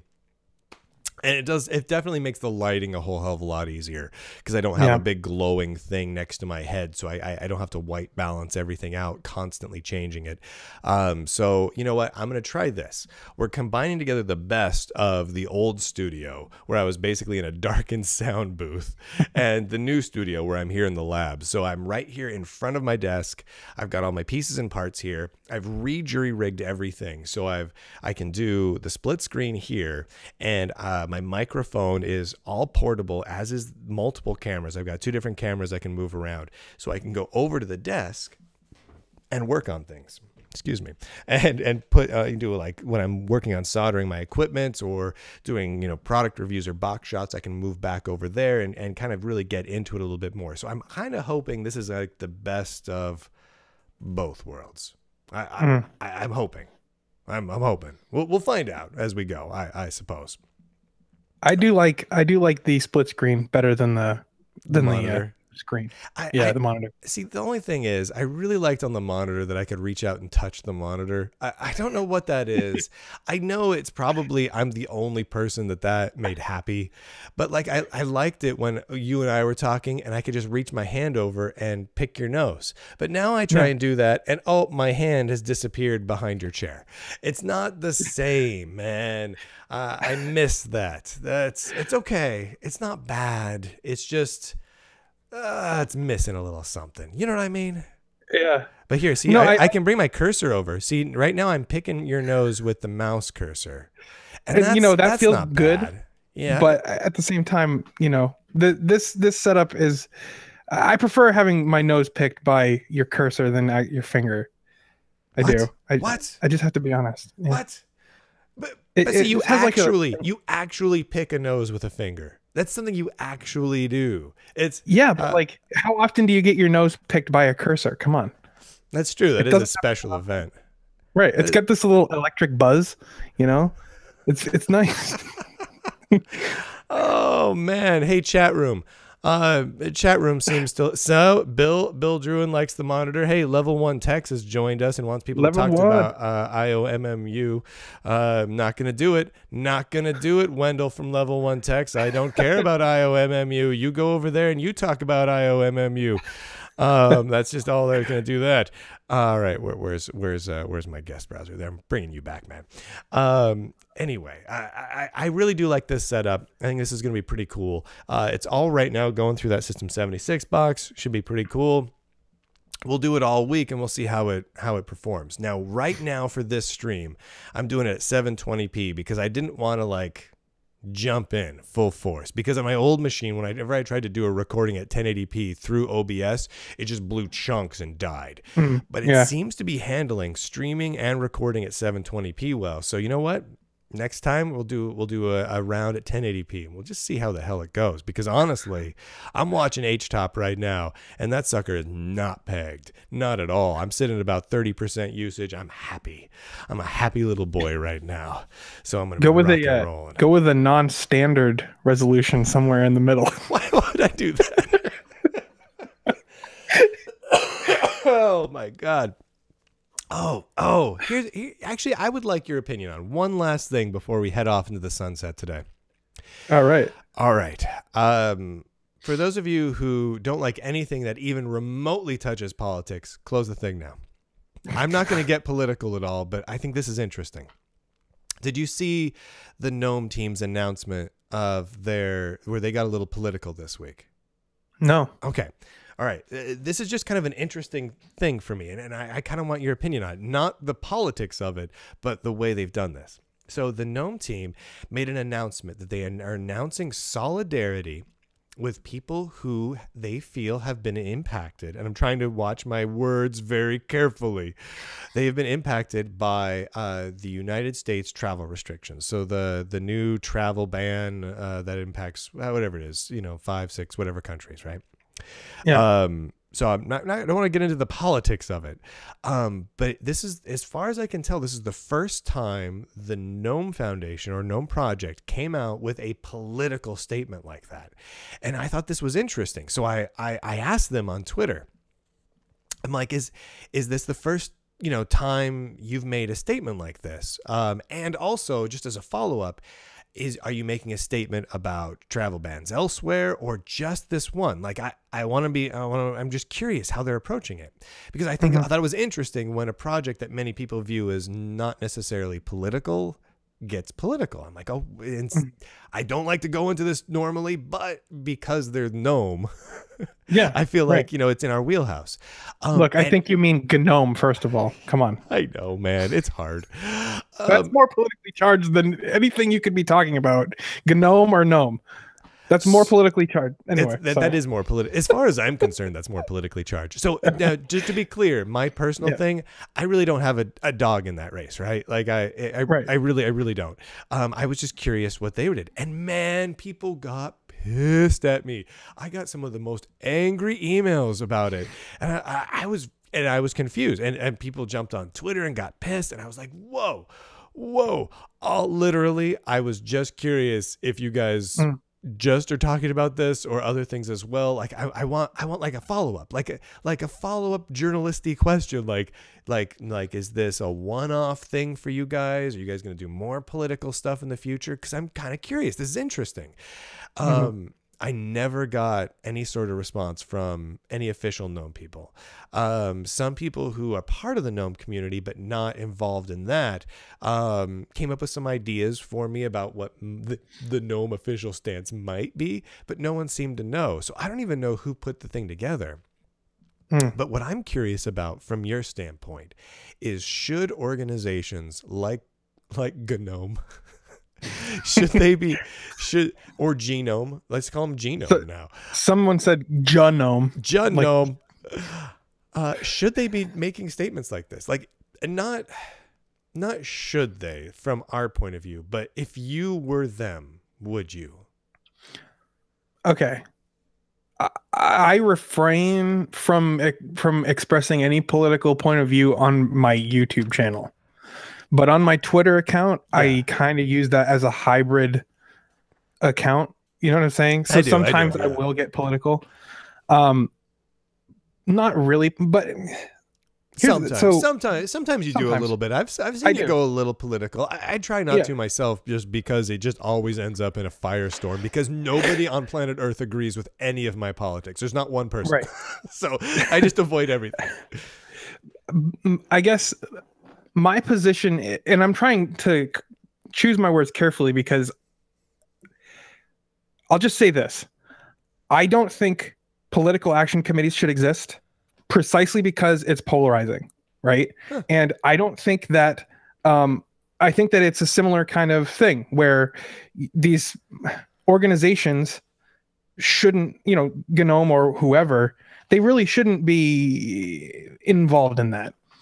I mean, they have a purpose. They're a legal entity that aren't like part, I don't know. It's confusing. I don't think that, it's like companies themselves, any kind of organization, unless they are like specifically, defined as political or charitable or whatever, unless they have a social purpose, I don't think that they should be expressing that kind of stuff. Interesting. At the same time, I don't know that I agree or disagree with that. I honestly am Right. not sure. and I'm of two minds about it too, because I can see companies that have or organizations that have like this pulpit, you know, where they can actually get out there and say something. They can make a message heard. So why shouldn't they, right? I don't Right. know. And it's difficult. It's a really difficult thing. Personally, I try not to on my channel, but like I said, but it's a very fine line to walk. And I think if you're not careful and considerate, then you can end up damaging your own reputation or the reputation of your organization. Even if like most of the people that use GNOME agree with them too. That's the thing. It's like you're going to alienate someone. I like Nathaniel in the chat rooms. #Gardner hates free speech. That's a very good point, chat room. That's a very good point you're making right there. Do you think I have to say one thing? Yeah, go ahead. Corporations do not have free speech. They have freedom of the press. Political, right there. Yeah, that's sorry. So that annoys me. When it's a thing. I get it. Everyone's got their things. I express kind of similar concerns. Like I kind of avoid most of the political stuff most of the time, right? Not all the time, but I kind of try. And what I get a little concerned, because I like a lot of the work the Genome team does, but I get concerned because as soon as they made that statement, I saw people, well, guess it's time to try out KDE or LXDE or something else, and I'm like, yeah, they literally just with one tweet alienated people, and people will stop using their desktop environment because they have now that political stance, and that's it at least within the United States. That's roughly half of all people.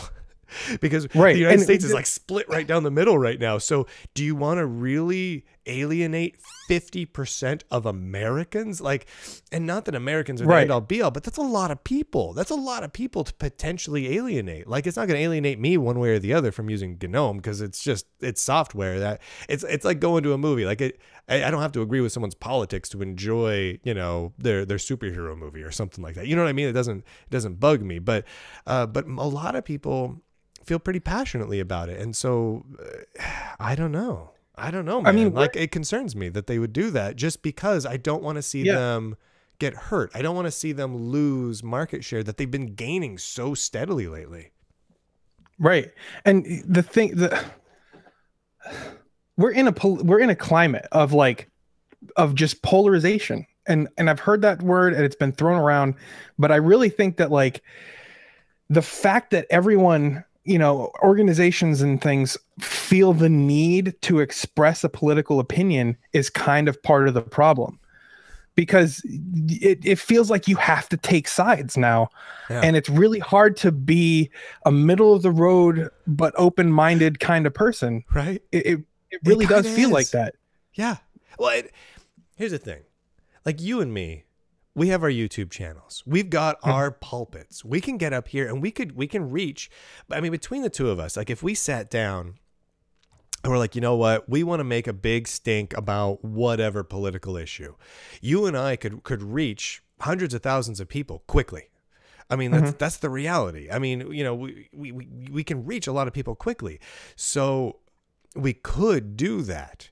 But if we're doing it for something that is completely outside of our expertise and wheelhouse, how valuable is that for society? Like, if I sat down right now and started talking about the president of the United States, good or bad, right? He's great, he's terrible, whatever. What value is there in that? Who gives a crap what Brian Lunduke thinks about the president of the United States? Like, literally, like, I'm a nerd, and not that nerds shouldn't have opinions, but like, I have a very narrow expertise window. There's only a couple of things in this world that I am good at. There's very few things, and politics, honestly, is not one of them. I would be the terrible politician. I would be a terrible journalist covering politics. I would be awful at it. I would just suck. I would get get fired from every newsroom on the planet, and my ratings would probably be bad. Like, so why would that be valuable or interesting for anyone to see? Whereas, and same with Gnome, right? They have good coders there. Like, and some of them are my friends. They're amazing at what they do. Yeah. Whether you like Gnome or not. Why would I listen to GNOME about international travel, politics, visa issues? Because really what they tweeted about was visa issues. And like, yeah, like I know they have people in multiple countries, and so Right. therefore they've traveled a little bit on airplanes, but a lot of people have traveled on airplanes. I've used my visa. I have a passport. It doesn't mean I'm an expert on it. No one wants to hear about that. I don't know. It just seems like a strange thing for them to stick their neck out on for very little benefit for them. Right.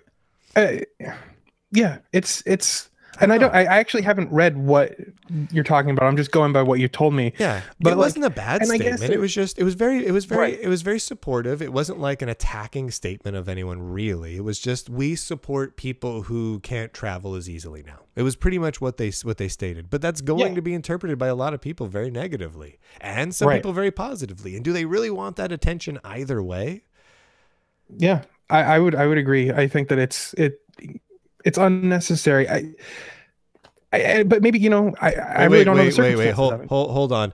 I would just like to point out the chat room has some great hashtags going on. Gardner for Secretary of Gaming, Lunduke for President 2020. Oh man, I can't read one of those. But we've got some good stuff going on right there. Dude, I like that a lot. I like these people. These people can stay. I was uncertain. I was on the fence at first. I'm like, do I want them around? Yes, I do. Yes, I do. I don't know, man. I follow a lot of amazing people on Twitter. Do you follow like Cory Doctorow? Do you know who Cory Doctorow is? Oh yeah. All right. Yeah, he's a great author. I follow Cory Doctorow. He and I have we've talked a lot. He's done a couple of video projects for me in the past. He's a really nice guy. I like him a great deal. Respect him. A great writer. Fantastic. He tweets about politics all the time, and some of them get nasty. And like, sometimes I agree with them, sometimes I don't, but they get nasty. And after a while, I start to kind of want to tune out Cory Doctorow. And that bums me out, because he promotes free software, he promotes free culture and the Creative Commons and all these things that I just am passionate about. And then he gets so political that I kind of want to tune him out. I stopped following him the other day. Not because he was posting things I disagreed with necessarily, just because like he was posting stuff that was just inflammatory. He was literally just going around poking hornets' nests of politics, honestly, in areas that I don't feel he's an expert in. And he's an expert in a lot of areas. He is a smart friggin' man. And I have tremendous respect for him, and I hope I get to work with him more going forward. But at least on Twitter, I can't. It's like, dang it, man. I want my Dr. House tweeting about science fiction and free culture and free software. I want my Richard Stallman's talking to me about free software. Like I want my EFF, the Electronic Freedom Frontier Foundation of Futurisms. They are awesome. They do amazing work. And I want them focusing on that work. But then when they start talking a lot about particular specific politicians that they just happen to support or not, it's like, okay. Yeah. Oh, guys, you're killing me here. Now I know they're alienating half of their audience. They're not going to be able to get as much stuff done because now they're going to be part of this polarized political bullcrap. And instead of, they could have come above it and focused on net neutrality and many other specific issues, but now they're getting into mudslinging about specific people. They start releasing articles about, now that we're in a Trump America, we're all scared. It's like, well, okay, guys. Now all the people who voted for Trump don't want to talk to you anymore. And they might have before. And you've alienated them. And you've taken your nerd cred and you wasted it. And it bums me out, man. If you're not with me, you're against me. That's like so much the motto of so many people that I know. Yeah. And like Notch on Twitter. I don't know if you've been following any of that. Yeah, like he's been doing something similar. And it's kind of, it's sad because these people are like cashing in what the social capital they have to express an angry opinion. Yes. And it doesn't do any good. Like, the other thing that I also want to point out is how much of a fucking hypocrite you are for going on Facebook. Oh. No, Okay, the Facebook thing. Did we talked about that during the show? That wasn't pre. Yeah, we did. Okay. Yeah. The Facebook thing. I just couldn't help it, man. Yeah, I know. I tell you, these people on Facebook, they kept trying to push my buttons. They when people post stuff that's just blatantly wrong, even when it agrees with me, even if the end result is Brian's great, but they post something that's just egregiously factually incorrect, it drives me insane. Like, I just want to disagree with everything they say. And so I feel like they have it coming. It's the same thing though, dude. It's the same thing. You're right. But on the plus side, I'll be deleting all of it in like 3 days. So yeah, there's that. Oh man. Anyway, this is kind of interesting. So, anyway, for people out there, thanks for dealing with that kind of political discussion where neither Gardner nor I took a stance on any political issue, which is how I feel all political discussions should be. Hey, do you remember? This is really just a random aside. There's no more there's no more content after this, guys. The tech content's gone. Do you remember, like when we were young, the running joke was that politicians never stand for anything, or they never say anything. They just get up and they'd be like, I like things that are cheesy, and Kraft mac and cheese is cheesy, and then they get off the stage and like they never say anything, right? That was the running joke. They never say, I like Kraft mac and cheese. Right. They never take a hard stand. They never come out against anything either. They always want to say what they're for. They're like, I like goodness. I like goodness. Everyone likes goodness. And then they go home. Nowadays, everyone, politicians, people in the streets, they either love something or they hate it and want it to die. Like, I kind of miss it when people didn't care and just didn't really have an opinion and just liked goodness. Like, I kind of miss that now. I kind of miss the vapidness. I have a hypothesis of where that came from. Where did that come from? Hot Topic t-shirts. What? You need to explain this one, man. Okay, so you know, like back when we were like teenagers and like Hot Topic t-shirts were like all about attitude, and they were like, I haven't had my coffee yet, leave me alone, that kind of stuff. Yeah, that's the same attitude that we have right now, but it's in politics. It's people wearing these attitude like these affectatious attitudes of being a tough guy or being like I have opinions, listen to me. And that's where, that came all from the sale of angst to teenagers like 10 years ago. That's my opinion. I that's where I see that coming from. And I'm probably right. I can't disprove you, man. It's Hot Topic's fault. Hot Topic, they're the company that does that, right? Yeah. Oh yeah. I'm blaming Hot Topic. Hot Topic. Hot friggin' Topic, man. You screwed us up. The whole world screwed up because of Hot Topic t-shirts.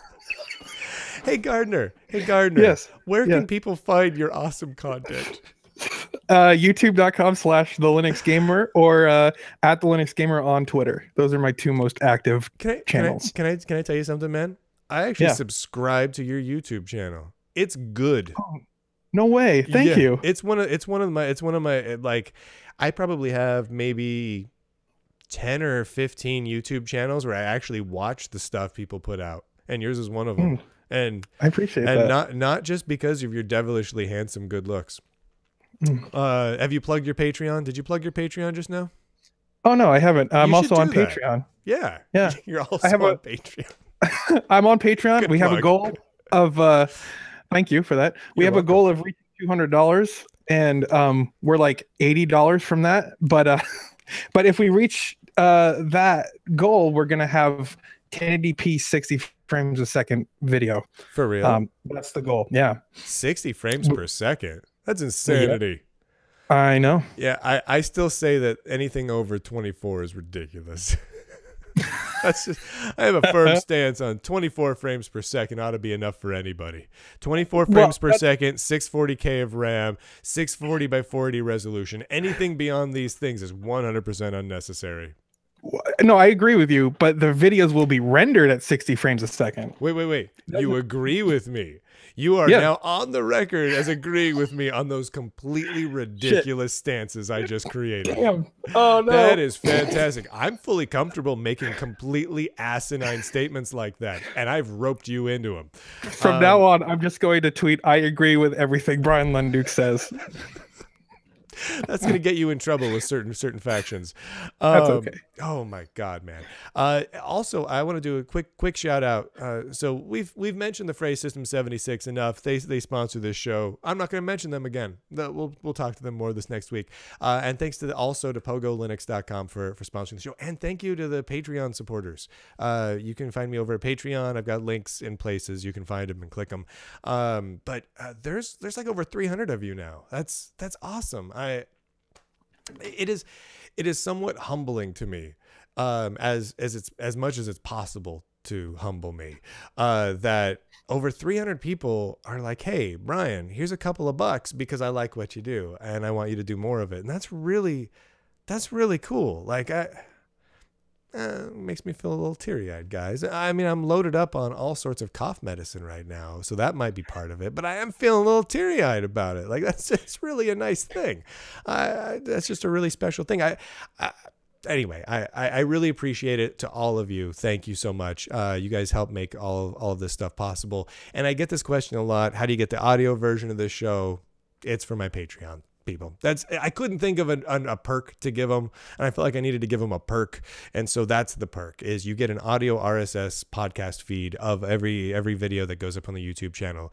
If you're over on my Patreon, you don't have to give me a lot. You just whatever. You can give me like $1. It's fine. It doesn't have to be a lot. It's good.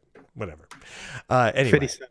50 can you give 50 cents on Patreon? You know what? No. If you can, I'm fine with it. Like it's more of like a symbolic support. Like, I love the support, you know. It's not to diminish by any means the people who donate more, but like, it's better to have a lot of like $1 donors or $2 donors than it is to have like 1 or 2 really big ones. Because if they pull out, then you're like, oh, hey, I just lost like a quarter of the revenue that I was going to get. And not to say that it's all about money either, but it's like, you know, we're both running, you know, YouTube channels that rely on having money. And it's if that changes, it can really screw with like the plans that you have. It could. So, you know, I personally really like the small donations that are consistent, and you guys are great. Everyone who donates to my Patreon are awesome. And no. Everyone that donates to Gardner's Patreon is a little jerk. And they're just mean. They're mean people. My Patreon subscribers, however, are friggin' fantastic. They're quality individuals. They mean well. They tell the truth. You know, they love truth and honesty. I can't say the same thing for Gardner's supporters. I think I'm one of them, though. You are. All right, man. Oh, thanks for hanging out with me today. This has been the weirdest off day Lunduke hour in history. I want to thank everyone for checking it out, and I would like to hear your thoughts. Yeah, get your goggles back on, man. Fantastic. On this sort of layout, on the split screen, on the look, on having a chat room, of having these lovely people writing things. It's just truly fantastic. And that's all I've got. I'll be back here on Monday and Tuesday and Wednesday and friggin' Thursday all week this week. And it'll just be fantastic on all rendered and streamed on this little System 76 rig. Anyway, thank you, everybody. And I'm going to go out now. Gardner, I want you, as we put up the title card, to say one word to sum up this show for everyone in the world. Entertainment. That's pretty good. Hey, you nailed that one, man. Beautiful. Recording has been stopped. Oh, well, that was fun. That was fun. Thanks for hanging out, man. Yeah, I always like having you on. And thanks to everyone in the chat room too. This was really cool. I mean, it was nice having you guys on. So it was like, how many people were watching that? I don't even know. I don't know, a little less than 200 people were hopping on. Not too bad for an unpredictable Saturday. Did you stop streaming yet? Oh no, we're still streaming. Oh no. Oh cool. Hey, it's still here. We're not recording anymore. Oh cool. Yeah, so I think I figure there's the stream and then I just upload the recording afterwards. Right. I assume Cool. that's how I'm going to do it. It is cool. Boy, I feel like I was a bit more subdued this time. I don't know if I was though. Than in previous iterations. Yeah. I don't know. I had a weird night last night.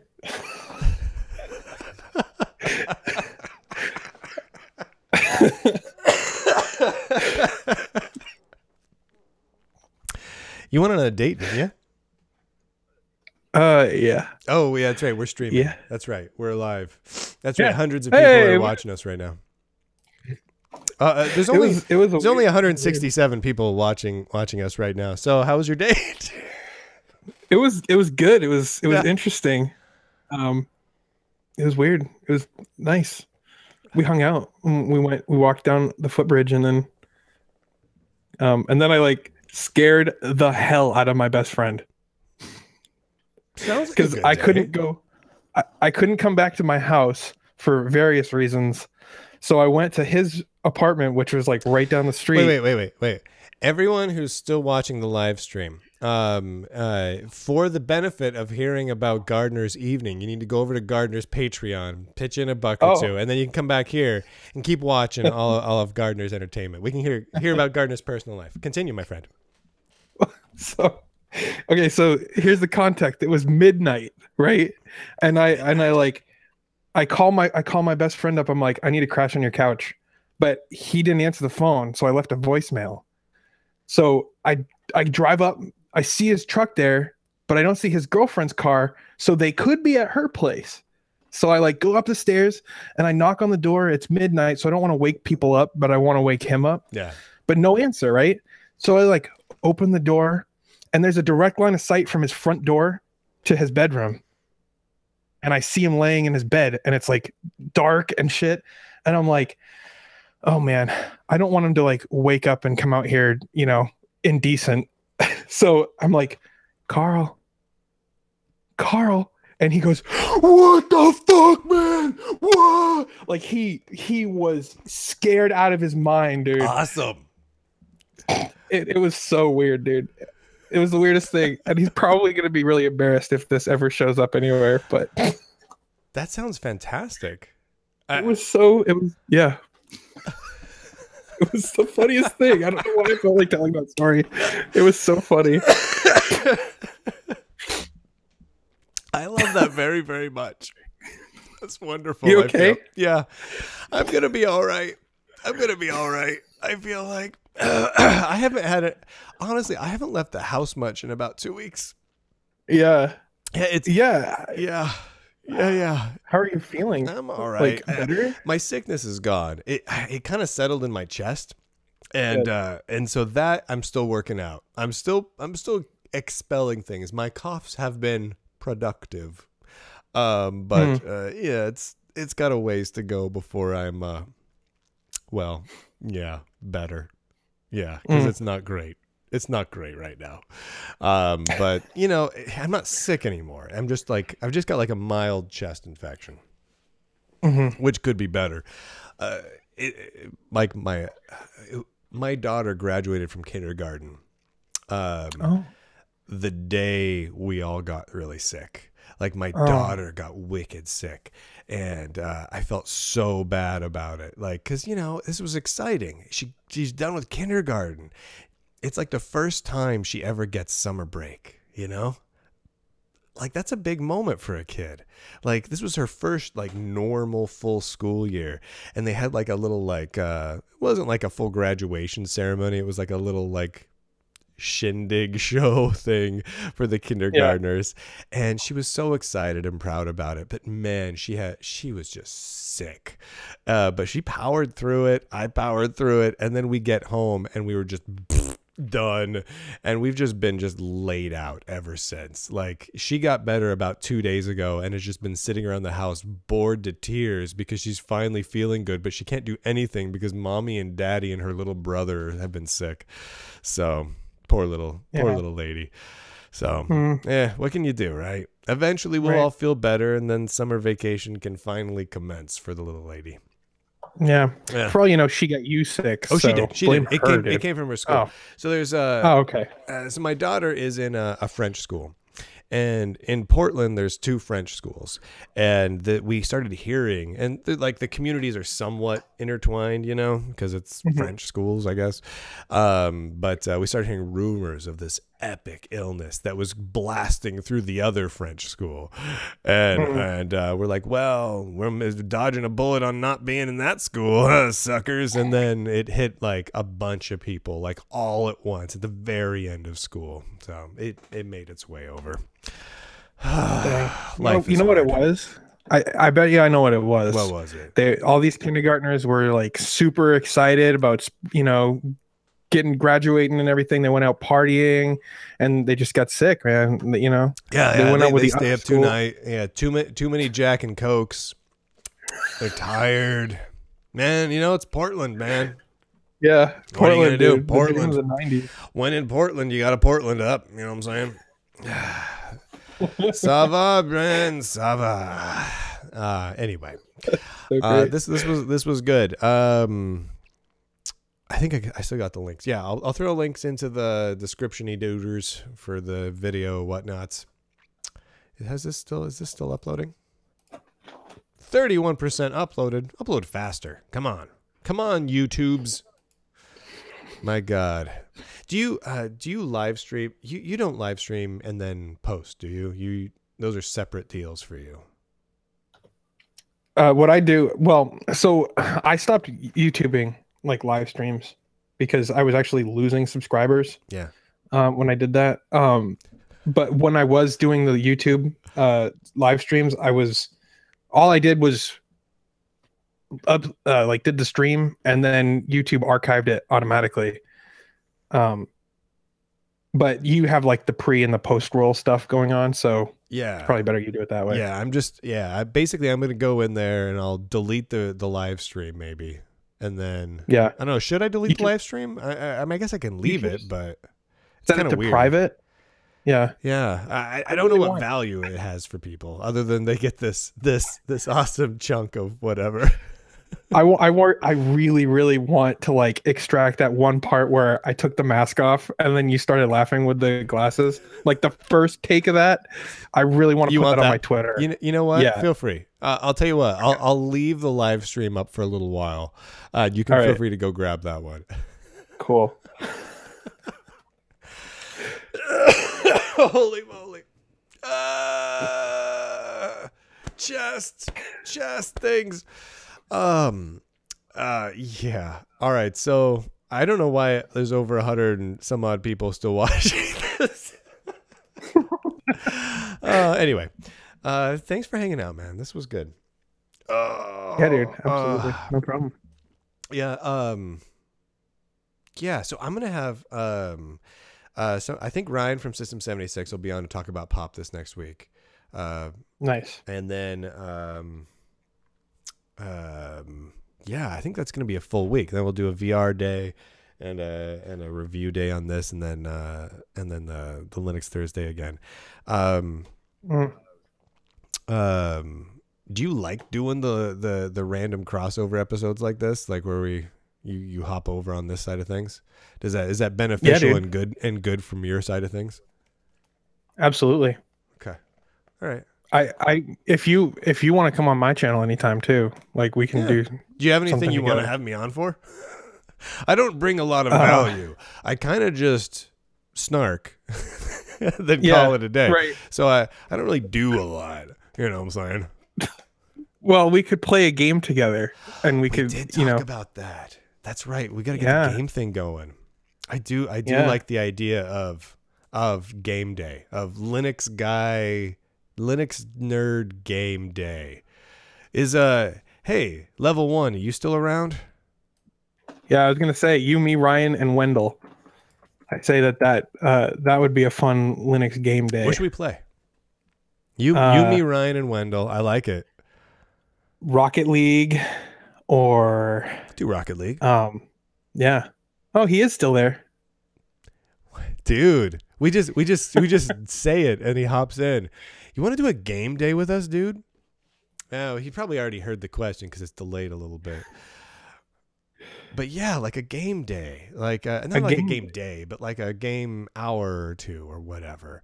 We play games. Linux gamers stream. Yeah. Yeah. Games. Yep. It's in caps. All right. Yeah. All right. Smiles. Cool. Cheers. All right. All right. The Wendell man's in. All right. Cool. And I'm sure Ryan will do it. He'll do anything we tell him to do. Absolutely. Yeah, he will. Yeah. He's good like that. All right. So where do we all right. So where do we want to stream it? Where do we want to post it? I mean, technically Wendell over there has the most friggin' followers of any of us. For real. But that doesn't really fit his channel content though. Mr. Right. Friggin' Wendell friggin' level 1 friggin' popularity. I mean, he earned it though. Like he's legit. Like don't compliment Wendell. Oh wait, no, this is negging time. We're negging him. Yeah. No, yeah. Right. He actually does quality content. Yeah, right. Yeah, he does. Yeah. I don't know where we. I like your beard, but it could be beardier. Come on. Yeah. That's It's not beardy enough, dude. I don't know where we post it. I mean, honestly, we could probably just post it up over at your channel because yours is the game channel. I mean, right. If I put featuring Wendell from Level 1 Techs and Brian Lunduke in the title, yeah, I bet you that'll get some people watching. Yeah. Yeah, let's do Embrace the internet beard. I like the hashtag make Lunduke friggin' again. That's pretty good. I don't know what it means exactly, but I like it a lot. You know, I'm kind of regretting my decisions today. So I shaved for the first time today in the last 2 weeks. Like this is the last. I don't have a full neck beard going on, but it was getting lengthy. You know what I mean? Like it was more than a 5 o'clock neck shadow. It was starting to get a little bit fuzzy. Like you could almost run your fingers all the way through it. Like it was starting to get there. And I start shaving, and because I'm like, I always shave before a show, and now I'm regretting it. I should have just for today just left it, you know, or shaved all of it except the neck part. You know, why not? I mean, it's kind of a weird episode anyway. I don't know why. Yeah. Why not, man? It's always fun, man. You got to get the neck beard going. I should get the neck beard going. Bring back Lunduke's scarf. Oh, I miss my scarf. You know what you got to do is you got to grow the beard and then only leave like right here and shave everything else so it's just a neck beard. Oh yeah, what do you got going here on? Down. What do you got going on? What I got a little bit going on, but I shaved it for the date I went on the other day down here. Yeah, you did. But like, yeah, you did. I did. Oh yeah. Oh yeah. This is going off the rails. Gardner likes smooth neck on his dates. More like they like my smooth neck. What? All right. We can be done here.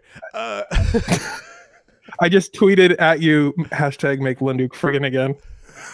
Thank you. I'm glad you did that. Hey, you know what's amazing? So I'm watching this here, and it looks like the video streams kept up pretty well. Yeah. It's only eating 2 point something% of my CPU. I'm running at 24 frames per second because, again, anything else is stupid. 60 frames per second. Who does that crap? Might as well film at 4K while we're at it. I'm gonna film on a DSLR. Wendell from level 1. Sorry, buddy. I don't know what we're doing at this point. All right, so I would actually just like to ask the people. There's 150 some odd people watching.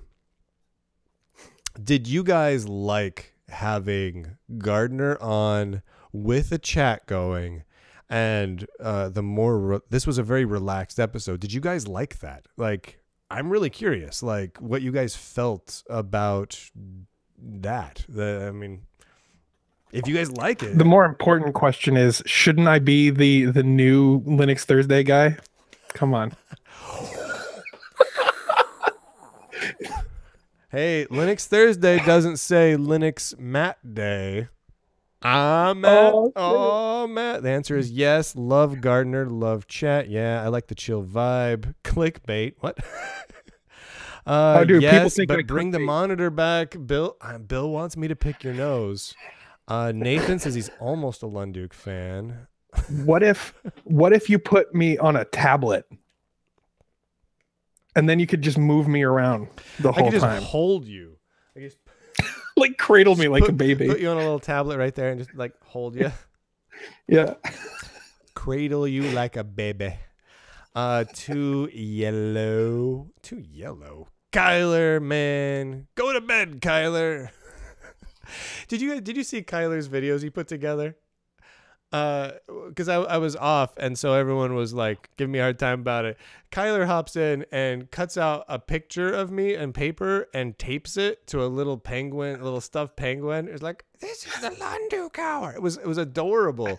Like the System 76 folks were retweeting it and having a fun time with it. Awesome. Yeah, it was good. Nice job, dude. So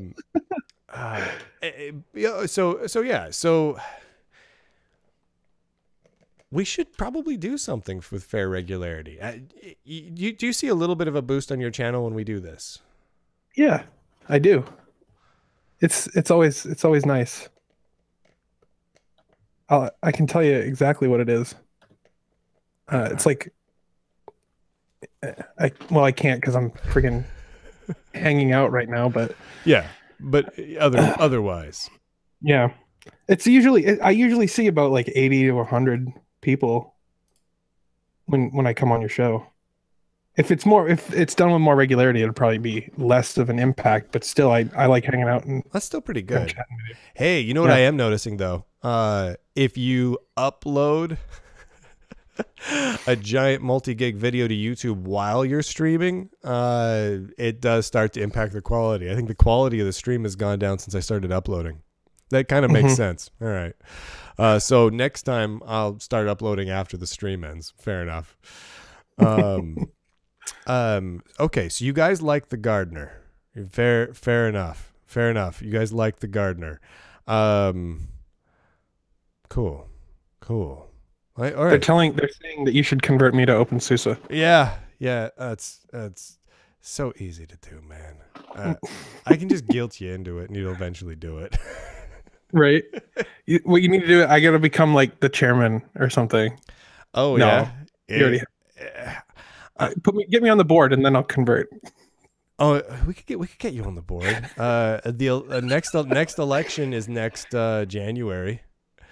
Yeah. Oh yeah. Make Lunduke upload again. Hashtag Gardner 2018. Is that?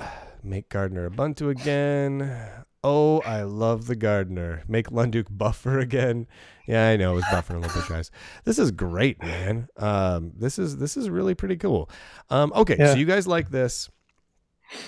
You guys like the Gardner. Cool. I like those things too. So we'll rock out with those. But yes, let's all right, let's do it. You want to do Rocket League? Rocket League's fun, man. Yeah, we can do Rocket League. Yeah. Wendell, you like Rocket League? You want to play Rocket League with me and Gardner and the community manager guy from over at System 76? 4 of us. It's kind of nice because then maybe if we post it up on Gardner's channel with links back to Level 1, me, and System 76, we'll all send it out. Give Gardner a little love at the same time. Get to play Rocket League and spread the joy around. Be pretty casual. I like that. That'd be cool with me. I'll come up with like a list of like fun games that we could play for a stream or something, and yeah, we'll figure it out. Oh, it's buffering for them again. Oh man. Well, we'll just call it solid. Okay, man. Hey, well, this was good. Now that we've been on this live stream for 2 hours. Oh my God. Yeah, that's awesome. That'll teach you. Did you end the stream? No, it's still going. My work schedule changed, so now I'm working 9 to 5s. Instead, it's like it would be like 2 o'clock or 3 o'clock in your time zone when I get out of work. 2 or 3? That's not bad. That's pretty doable for me. Yeah. I'm trying to think. I think that's doable. I think it's doable. If we do that sort of thing, how do we want to record it? Do we record it on your end and live stream it from your side? How do we do that?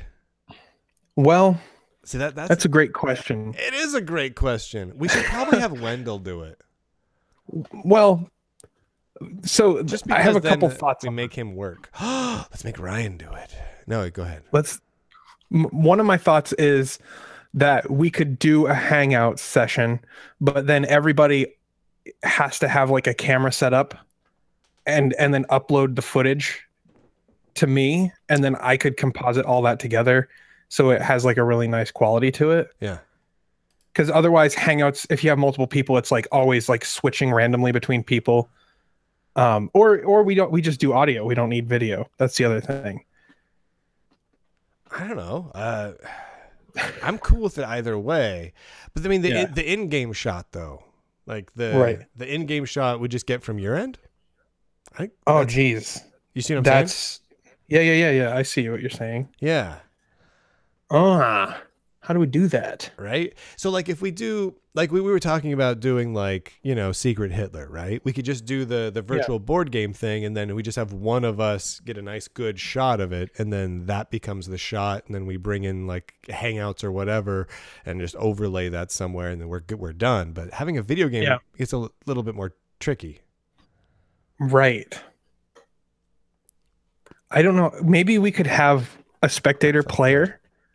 Like maybe I could bring my friend Carl over, and he could be on, my Scrappy Steam Machine upstairs, and he could be doing like, we could be capturing that as he's the cameraman. So he's just going all over the place as the cameraman.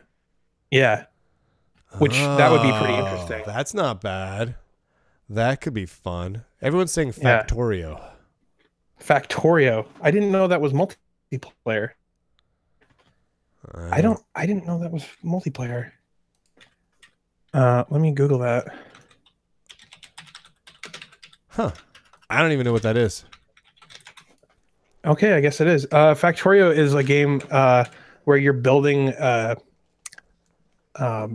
factory. It's like a real-time strategy kind of thing. Huh. Are you laughing at me? No, I love the idea of a real-time strategy game where you build a factory. That ranks right up there with farming simulators. That's fantastic. I'm in. It's a real-time farming simulator. Oh my God! If you wanted to do like a one-on-one thing at some point, there's this really amazing real-time strategy, and I covered it a long time ago on my channel. It's called oh my God, what is it called again? I can't remember, but it's essentially you have like 4 different types of units, and you have a very limited play space. And there's a lot of pressure, and each match only lasts about 5 minutes. Huh. It's really cool. I have no idea what that is, but I'm in. Interloper is what it's called. Look it up. It's really, really cool. Interloper. Ooh. It's only 2-player, though. Ooh, 93% really uploaded. Yeah, baby. Another game we could play is OpenRA. Yeah. That would work. That's super, super fun. And you could do a spectator on that as well. People are like digging the Factorio. Factorio. Okay. I'm down. I've never played it. I don't even know what it is. I mean, until now. Now I know, obviously.